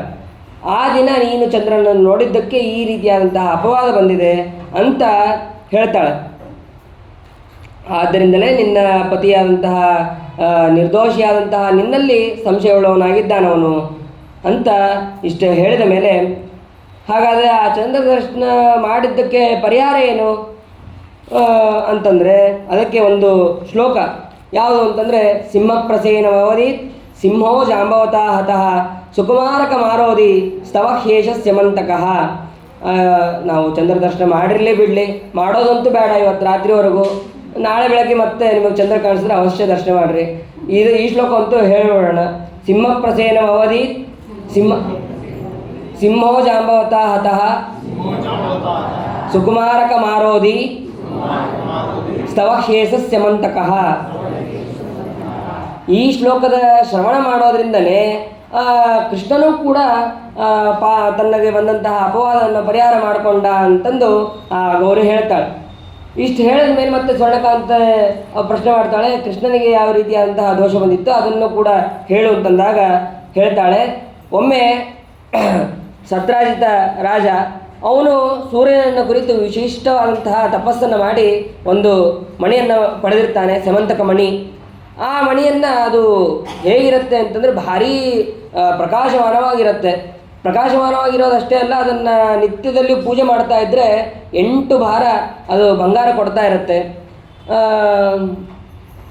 8 ಭಾರ ಬಂಗಾರವನ್ನು ಕೊಡುವಂತಹದ್ದು. ಅದನ್ನು ಪೂಜೆ ಮಾಡಿದ್ರೆ ಅದನ್ನು ನಿತ್ಯವೂ ಕೊಡ್ತಾ ಇರುತ್ತೆ. ಹೀಗೆ ಆ ಸೂರ್ಯ ವರವನ್ನು ಕೊಟ್ಟು ಆ ಸತ್ರಾಜಿತನಿಗೆ ಕೊಟ್ಟಿರ್ತಾನೆ. ಕೊಟ್ಟಾಗ ಅದನ್ನು ನಿತ್ಯದಲ್ಲಿ ಪೂಜೆ ಮಾಡ್ತಾ ಇರ್ತಾನೆ. ಒಂದು ದಿವಸ ತಾನು ಹಾಕ್ಕೊಂಡು ಅದನ್ನು ಸೂರ್ಯ ಮೊದಲೇ ಹೇಳಿರ್ತಾನೆ, ಇದನ್ನು ಯಾವಾಗಲೂ ಶುದ್ಧವಾಗಿ ಧರಿಸಬೇಕು, ಇದನ್ನು ಅಪವಿತ್ರ ಮಾಡಬಾರ್ದು, ಅಪವಿತ್ರ ಮಾಡಿದ್ರೆ ಇದರ ಸಾಮರ್ಥ್ಯ ಸ್ವಲ್ಪ ಕಮ್ಮಿ ಆಗುತ್ತೆ, ಇದೆಲ್ಲವನ್ನೂ ಕೂಡ ಸೂರ್ಯ ಮೊದಲೇ ಹೇಳಿರ್ತಾನೆ. ಅದೇ ರೀತಿಯಾಗಿ ಅವನು ಶುದ್ಧವಾಗಿ ಅವನು ಯಾವುದಾದ್ರು ಒಂದು ಮಣಿನೋ ಅಥವಾ ಏನೋ ಒಂದು ನಾವು ಸರಾಗಿರ ಏನಾದ್ರು ತೊಗೊಂಡ್ರೆ ಕಾಣಿಸೋಂಗೆ ನಾವು ಹಾಕ್ಕೊಂಡು ಹೋಗಿರ್ತೀವಿ ಕೆಲವೊಮ್ಮೆ. ಹಾಗೆ ನನ್ನ ಹತ್ರ ಈ ಮಣಿ ಅದ ಅಂತ ನಾವು ತೋರಿಸ್ಕೋಬೇಕು ಏನೋ ಹಾಗೆ ಅವನು ರಾಜ್ಯದಲ್ಲಿ ಅದನ್ನು ಹಾಕ್ಕೊಂಡು ಹೋಗ್ತಾನೆ. ಅವಾಗ ಎಲ್ಲರೂ ನೋಡಿ ಏನು ಸೂರ್ಯನೇ ಬರ್ತಾ ಇದ್ದಾನೋ ಏನೋ, ಕೃಷ್ಣನ ದರ್ಶನಕ್ಕೆ ಸೂರ್ಯನೇ ಬರ್ತಾ ಇದ್ದಾನೋ ಏನೋ ಹಾಗೆ ಅಲ್ಲಿ ಅವನ ಪ್ರಕಾಶ ಆಗಿರುತ್ತೆ. ಅವಾಗ ಇಲ್ಲ ಸೂರ್ಯ ಅಲ್ಲ, ಅವನು ಸತ್ರಾಜಿತ, ಅವನು ಈ ಮಣಿಯನ್ನು ಹಾಕ್ಕೊಂಡು ಬರ್ತಾ ಇದ್ದಾನೆ ಅಂತ ಹೇಳಿ ಎಲ್ಲರೂ ಹೇಳ್ತಾರೆ. ಆಯಿತು, ಸೂರ್ಯ ಬರ್ತಾನೆ, ಸತ್ರಾಜಿತ ಬರ್ತಾನೆ. ಬಂದ ಮೇಲೆ ಕೃಷ್ಣ ಅವನೇನು ಭಾಳ ಹೇಳಿರೋದಿಲ್ಲ, ಮಣಿ ಭಾಳ ಚೆನ್ನಾಗಿದೆಯಲ್ಲ ನನಗೆ ಕೊಡ್ತೀಯಾ ಅಂತ ಕೇಳಿರ್ತಾನೆ. ಅವ್ನು ಕೊಡಲ್ಲ ಅಂತ ಹೇಳ್ಬಿಟ್ಟಿರ್ತಾನೆ, ಮುಗೀತು. ಕೃಷ್ಣ ಕೊಡ್ತೀಯಾ ಅಂತ ಕೇಳಿದ, ಅವ್ನು ಕೊಡಲ್ಲ ಅಂತಂದ, ಮುಗೀತು. ಕೃಷ್ಣ ಅದ್ರ ಬಗ್ಗೆ ಮತ್ತೆ ವಿಚಾರಣೆ ಮಾಡಿರಲಿಲ್ಲ. ಆಮೇಲೆ ಒಂದು ಸಲ ಏನಾಗುತ್ತೆ ಅಂತಂದರೆ, ತನ್ನ ತಮ್ಮನಾದಂತಹ ಪ್ರಸೇನ ಆ ಮಣಿಯನ್ನು ಅದನ್ನು ತಾನು ಹಾಕ್ಕೊಂಡು ಹೋಗಿರ್ತಾನೆ. ಹಾಕ್ಕೊಂಡು ಹೋದಾಗ ಅದನ್ನು ಒಂದು ಸಿಂಹ ಕೊಂದು ಆ ಮಣಿಯನ್ನು ತೊಗೊಂಡು ಹೋಗಿರುತ್ತೆ. ಆ ಸಿಂಹನನ್ನು ಕೊಂದು ಆ ಮಣಿಯನ್ನು ಒಂದು ಕರಡಿ ತೊಗೊಂಡು ಹೋಗಿರುತ್ತೆ. ಇದ್ಯಾವುದೂ ಕೂಡ ಸತ್ರಾಜಿತನಿಗೆ ಗೊತ್ತೇ ಇಲ್ಲ. ಸತ್ರಾಜಿತ ಅವತ್ತು ಕೃಷ್ಣ ನನಗೆ ಕೇಳಿದ್ದ, ಹಾಗಾದರೆ ಅವನೇ ತೊಗೊಂಡು ಇರ್ಬೋದು ಅಂತಿಷ್ಟೇ ಹೇಳ್ದ. ತೊಗೊಂಡೇ ಇದ್ದಾನೆ ಅಂತ ಅನ್ನೋದು ಕನ್ಫರ್ಮಾಗಿ ಹೇಳಿಲ್ಲ. ತೊಗೊಂಡಿರ್ಬೋದೇನೋ ಇಷ್ಟು ಅವನು ಸಂದೇಹಪೂರ್ವಕವಾಗಿ ಹೇಳ್ತಾನೆ.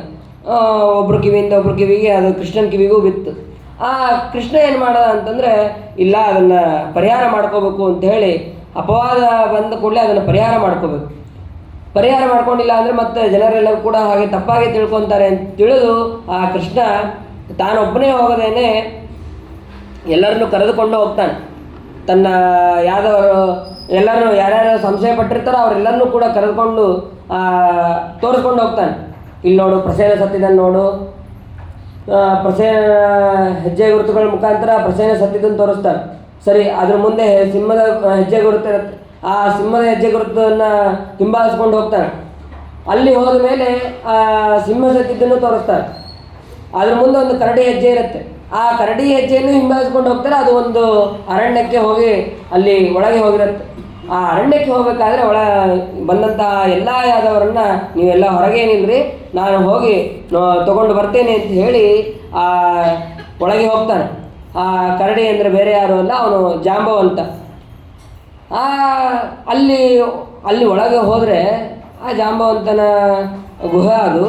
ಅಲ್ಲಿ ಒಳಗೆ ಹೋದ ತಕ್ಷಣ ಒಂದು ತೊಟ್ಲು ಒಳಗೆ ಒಂದು ಮಗು, ಆ ಮಗುವಿನ ಆಟ ಆಡಿಸೋದಕ್ಕೆ ಅಂತೇಳಿ ಆ ಸಮಂತಕ ಮಣಿಯನ್ನು ಹಾಕಿ ತೂಗ್ತಾ ಇರುವಂತಹ ಒಬ್ಬ ಕನ್ಯೆ. ಆ ಕನ್ಯೆ ಹೇಳ್ತಾ ಇರ್ತಾಳೆ, ನೋಡು ನಿಮ್ಮ ಅಪ್ಪ ಒಬ್ಬ ಸಿಂಹನನ್ನು ಕೊಂದು, ಆ ಸಿಂಹ ಒಬ್ಬ ರಾಜನನ್ನು ಕೊಂದು ತಂದಂತಹ ಮಣಿ ಇದು, ಆ ಮಣಿ ನೋಡು ಅಂತೇಳಿ ಆ ಕನ್ಯೆ ಹೇಳ್ತಾ ಇರ್ತಾಳೆ. ಹೇಳಿದಾಗ ಕೃಷ್ಣ ಆ ಕನ್ಯೆಯನ್ನೇ ನೋಡ್ತಾ ಇರ್ತಾನೆ, ಆ ಮಣಿಯನ್ನು ನೋಡ್ತಾ ಇರ್ತಾನೆ. ಆವಾಗ ಕನ್ಯೆ ಇದ್ದವಳು ಏನು ಮಾಡ್ತಾಳೆ ಅಂತಂದರೆ, ತನ್ನ ತಂದೆ ಆದಂತಹ ಜಾಂಬವಂತನಿಗೆ ಹೇಳ್ತಾಳೆ. ಜಾಂಬವಂತ ಹೇಳಿದಾಗ ಆವಾಗ ಜಾಂಬವಂತ ಹೋಗಿ ಸೀದಾ ಯುದ್ಧಕ್ಕೆ ಹೋಗ್ತಾನೆ. ಆ ಕೃಷ್ಣ ಪರಮಾತ್ಮನಿಗೆ ಘೋರವಾದಂತಹ ಯುದ್ಧ ಆಗುತ್ತೆ. ಒಂದಿನ ಅಲ್ಲ, 2 ದಿನ ಅಲ್ಲ, ಭಾಗವತದಲ್ಲಿ 21 ದಿನ ಅಂತ ಇದೆ.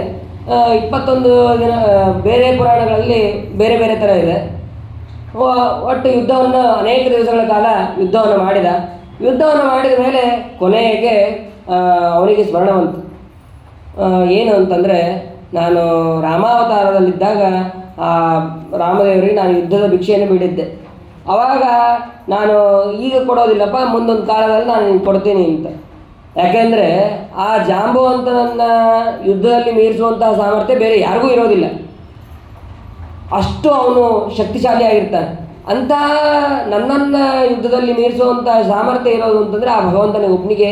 ಹಾಗಾದರೆ ನೀನು ಸಾಕ್ಷಾತ್ ಭಗವಂತ ಒಬ್ಬನೇ ಅಂತ ಅನ್ನೋದು, ಭಗವಂತನೇ ನೀನು ಅಂತ ಅನ್ನೋದು ಅವನಿಗೆ ಗೊತ್ತಾಗುತ್ತೆ. ಅಂದರೆ ರಾಮನೇ ನೀನು ಬೇರೆ ಅವನಲ್ಲ ಅಂತ ಅನ್ನೋದು ಅವನಿಗೆ ಗೊತ್ತಾಗತ್ತೆ. ಗೊತ್ತಾದ ತಕ್ಷಣ ನನ್ನನ್ನು ಕ್ಷಮೆ ಮಾಡು ಸ್ವಾಮಿ ಅಂಥೇಳಿ ಅವನ ಕಾಲಿಗೆ ಬಿದ್ದು ಮಣಿಯನ್ನು ಮತ್ತು ಜಾಂಬವತಿಯನ್ನು ಇಬ್ಬರನ್ನೂ ಕೊಟ್ಟು ಮದುವೆ ಮಾಡಿ ಕಳಿಸ್ತಾನೆ. ಸರಿ, ಈ ಕಡೆ ಜನ 1 ದಿವಸ ಆಯ್ತು, 2 ದಿವಸ ಆಯಿತು, ಎಷ್ಟು ದಿವಸ ಆದರೂ ಇವನು ಬರಲಿಲ್ಲಪ್ಪ, ಇವನು ಅಲ್ಲೇ ಮರಣವನ್ನು ಹೊಂದಿರ್ತಾನೆ ಅಂತ ಹೇಳಿ ಕೃಷ್ಣನ ಉತ್ತರ ಕ್ರಿಯೆಗಳನ್ನು ಮುಗಿಸ್ಬಿಟ್ಟಿರ್ತಾರಂತೆ. ಮುಗಿಸಿ ಆಯ್ತು ಇನ್ನೇನು ಕೃಷ್ಣ ಇಲ್ಲಪ್ಪ ಅಂತೇಳಿ ದುಃಖ ಪಡ್ತಾ ಇರ್ತಾರೆ. ಆ ಸಮಯಕ್ಕೆ ಕೃಷ್ಣ ಬರ್ತಾನೆ. ಮಣಿಯನ್ನು ಮತ್ತು ಈ ಕನ್ಯಾಮಣಿಯನ್ನು ಕೂಡ ತೊಗೊಂಬಂದಿದ್ದನ್ನು ನೋಡ್ರಪ್ಪ, ಇದನ್ನು ನಾನು ಅಪಹಾರ ಮಾಡಿದ್ದಲ್ಲ, ಇದು ಪ್ರಸೇನ ತೊಗೊಂಡು ಹೋಗಿದ್ದ. ಪ್ರಸೇನನ್ನು ಸಿಂಹ ಕೊಂದಿತ್ತು, ಸಿಂಹ ಒಂದು ಕರಡಿಯನ್ನು ಕೊಂದಿತ್ತು. ಆ ಕರಡಿಯ ಜೊತೆಗೆ ಯುದ್ಧ ಮಾಡಿ ನಾನು ಈ ಮಣಿಯನ್ನು ತಂದಿದ್ದೇನೆ, ನಾನು ಯಾವುದೇ ರೀತಿಯಾದಂಥ ಅಪಹಾರ ಮಾಡಿಲ್ಲ ಅಂತ ಹೇಳಿ ಆ ಮಣಿಯನ್ನು ಸತ್ರಾಜಿತನಿಗೆ ಕೊಡ್ತಾನೆ. ಸತ್ರಾಜಿತನಿಗೆ ಕೊಟ್ಟ ಮೇಲೆ ಸತ್ರಾಜಿತ, ಸ್ವಾಮಿ ನನ್ನ ತಪ್ಪಾಯಿತು ಅಂತ ಹೇಳಿ ಅವನು ಕೂಡ ಆ ಸತ್ಯಭಾಮೆ ಮತ್ತು ಸಮಂತಕ ಮಣಿಯನ್ನು ಕೊಡ್ತಾನೆ. ಆವಾಗ ಆ ಸಮಂತಕ ಮಣಿಯನ್ನು ಬೇಡ ಅಂತ ಹೇಳ್ತಾನೆ. ಯಾಕೆಂದರೆ ಇದನ್ನು ನಿನ್ನ ಹತ್ರನೇ ಇಟ್ಕೋ, ನಾನು ಪೂಜೆ ಗೀಜೆ ಇಲ್ಲ, ನಂಗೆ ಮಾಡೋ ಅಭ್ಯಾಸ ಇಲ್ಲ, ಇದರಿಂದ ಬಂಗಾರ ಏನು ಬರ್ತದೆ ಆ ಬಂಗಾರ ಮಾತ್ರ ನನಗೆ ಕೊಡು ಅಂತ ಹೇಳಿ ಆ ಭಗವಂತ ಅಲ್ಲಿ ಹೇಳ್ತಾನೆ. ಇದಿಷ್ಟೂ ಕಥೆಯನ್ನು ಈ ಗೌರಿ ಆ ಸ್ವರ್ಣಕಾಂತಿಗೆ ಹೇಳ್ತಾಳೆ. ಹೇಳಿದ ಮೇಲೆ ಈ ರೀತಿಯಾಗಿ ಆ ಭಗವಂತನು ಕೂಡ ಅಪವಾದವನ್ನು ಪರಿಹಾರ ಮಾಡಿಕೊಂಡ ಅಂತ ಯಾರು ಭಾದ್ರಪದ ಮಾಸದ ಶುಕ್ಲ ಪಕ್ಷದ ಚತುರ್ಥಿ ದಿನ ಶಾಪಗ್ರಸ್ತನಾದಂತಹ ಚಂದ್ರನನ್ನು ನೋಡ್ತಾರೋ, ಆದ್ದರಿಂದಲೇ ಈ ರೀತಿಯಾದಂತಹ ಅಪವಾದ ಕೃಷ್ಣನಿಗೆ ಬಂದಿತ್ತು ಅಂತ ಅನ್ನೋದನ್ನು ಆ ಗೌರಿ ಹೇಳ್ತಾಳೆ. ಹೇಳಿದ ಮೇಲೆ ಸರ್ವತಾ ಈ ಶ್ಲೋಕವನ್ನು ಕೂಡ ಭಗವಂತ ಅಲ್ಲಿ ಯಾದವ್ರ ಕಡೆ ಹೇಳಿಸ್ತಾನಂತೆ. ಹೇಳಿಸಿದ ಮೇಲೆ ನಾನು ಈ ರೀತಿಯಾದಂತಹ ಅಪಹಾರ ಮಾಡಿಲ್ಲ ಮತ್ತು ಈ ರೀತಿಯಾದಂತಹ ಅಪವಾದವನ್ನು ನಾನು ಪಡೆಯೋದಕ್ಕೆ ಅರ್ಹನಲ್ಲ ಅಂತ ಭಗವಂತ ಹೇಳಿದ ಮೇಲೆ ಅದೇ ರೀತಿಯಾಗಿ ಗೌರಿಯು ಕೂಡ ಹೇಳ್ತಾಳೆ. ಆಮೇಲೆ ಈ ಸ್ವರ್ಣಕಾಂತಿ ಅವಳೇನು ಮಾಡ್ತಾಳೆ ಅಂತಂದರೆ ಗೌರಿಯ ಆಜ್ಞೆಯಂತೆ ಗಣಪತಿಯ ವಿಶೇಷವಾಗಿ ಗಣಪತಿಯ ಪೂಜೆಯನ್ನು ಮಾಡಿ ಆಮೇಲೆ ಈ ಸಮಂತಕೋಪಾಖ್ಯಾನವನ್ನು ಕೇಳಿದ ಮೇಲೆ ರಾಜ ತನಗೆ ತಾನೇ ಬಂದು ಆ ರಾಣಿಯನ್ನು ಗೌರವವನ್ನು ಮಾಡ್ತಾನೆ ಅಂತ ಈ ರೀತಿಯಾಗಿ ಅಲ್ಲಿ ಹೇಳ್ತಾರೆ. ಹಾಗಾಗಿ ಯಾರು ಭಾದ್ರಪದ ಶುಕ್ಲ ಚತುರ್ಥಿ ದಿನ ಇದನ್ನು ಶ್ರವಣ ಮಾಡ್ತಾರೋ ಅವರಿಗೆ ಯಾವ ಅಪೇಕ್ಷೆ ಇರುತ್ತದೋ ಆ ಅಪೇಕ್ಷೆ ಆಗುತ್ತೆ. ಹೇಳಿದೆ ವಿದ್ಯಾರ್ಥಿ ಅವ್ರಿಗೆ ಯಾರು ವಿದ್ಯೆಯನ್ನು ಅಪೇಕ್ಷೆ ಪಡ್ತಾರೋ ಅವ್ರಿಗೆ ವಿದ್ಯಾರ್ಥಿ, ಎಲ್ಲ ರೀತಿಯಾದಂತಹ ಜಯ ಇರಬಹುದು, ಕನ್ಯಾರ್ಥಿ ಆದವನು ಕನ್ಯಾ, ಸುಖಾರ್ಥಿ ಆದವನು ಸುಖ, ಈ ರೀತಿಯಾಗಿ ಅವರು ಎಲ್ಲವನ್ನು ಕೂಡ ಪಡೀತಾರೆ ಅಂತ ಹೇಳೋದನ್ನು ಇಲ್ಲಿ ತಿಳಿಸ್ತಾರೆ. ಇಷ್ಟಾದ ಮೇಲೆ ಆ ಗಣಪತಿಯ ಮಹಿಮೆಯನ್ನು ವಿಶೇಷವಾಗಿ ನಾನು ಸ್ಮರಣೆಯನ್ನು ಮಾಡಿ ಇವತ್ತಿನ ಪ್ರವಚನವನ್ನು ಸಮರ್ಪಣೆಯನ್ನು ಮಾಡ್ತಾ ಇದ್ದೇನೆ. ಹರೇ ನಮಃ. ಅನೇನ ಭಾವಿ ಯತ್ಪುಣ್ಯಂ ತದಾಪ್ನೋತು ಗುರುರ್ಮಮ. ಶ್ರೀಕೃಷ್ಣ ಅರ್ಪಣಮಸ್ತು.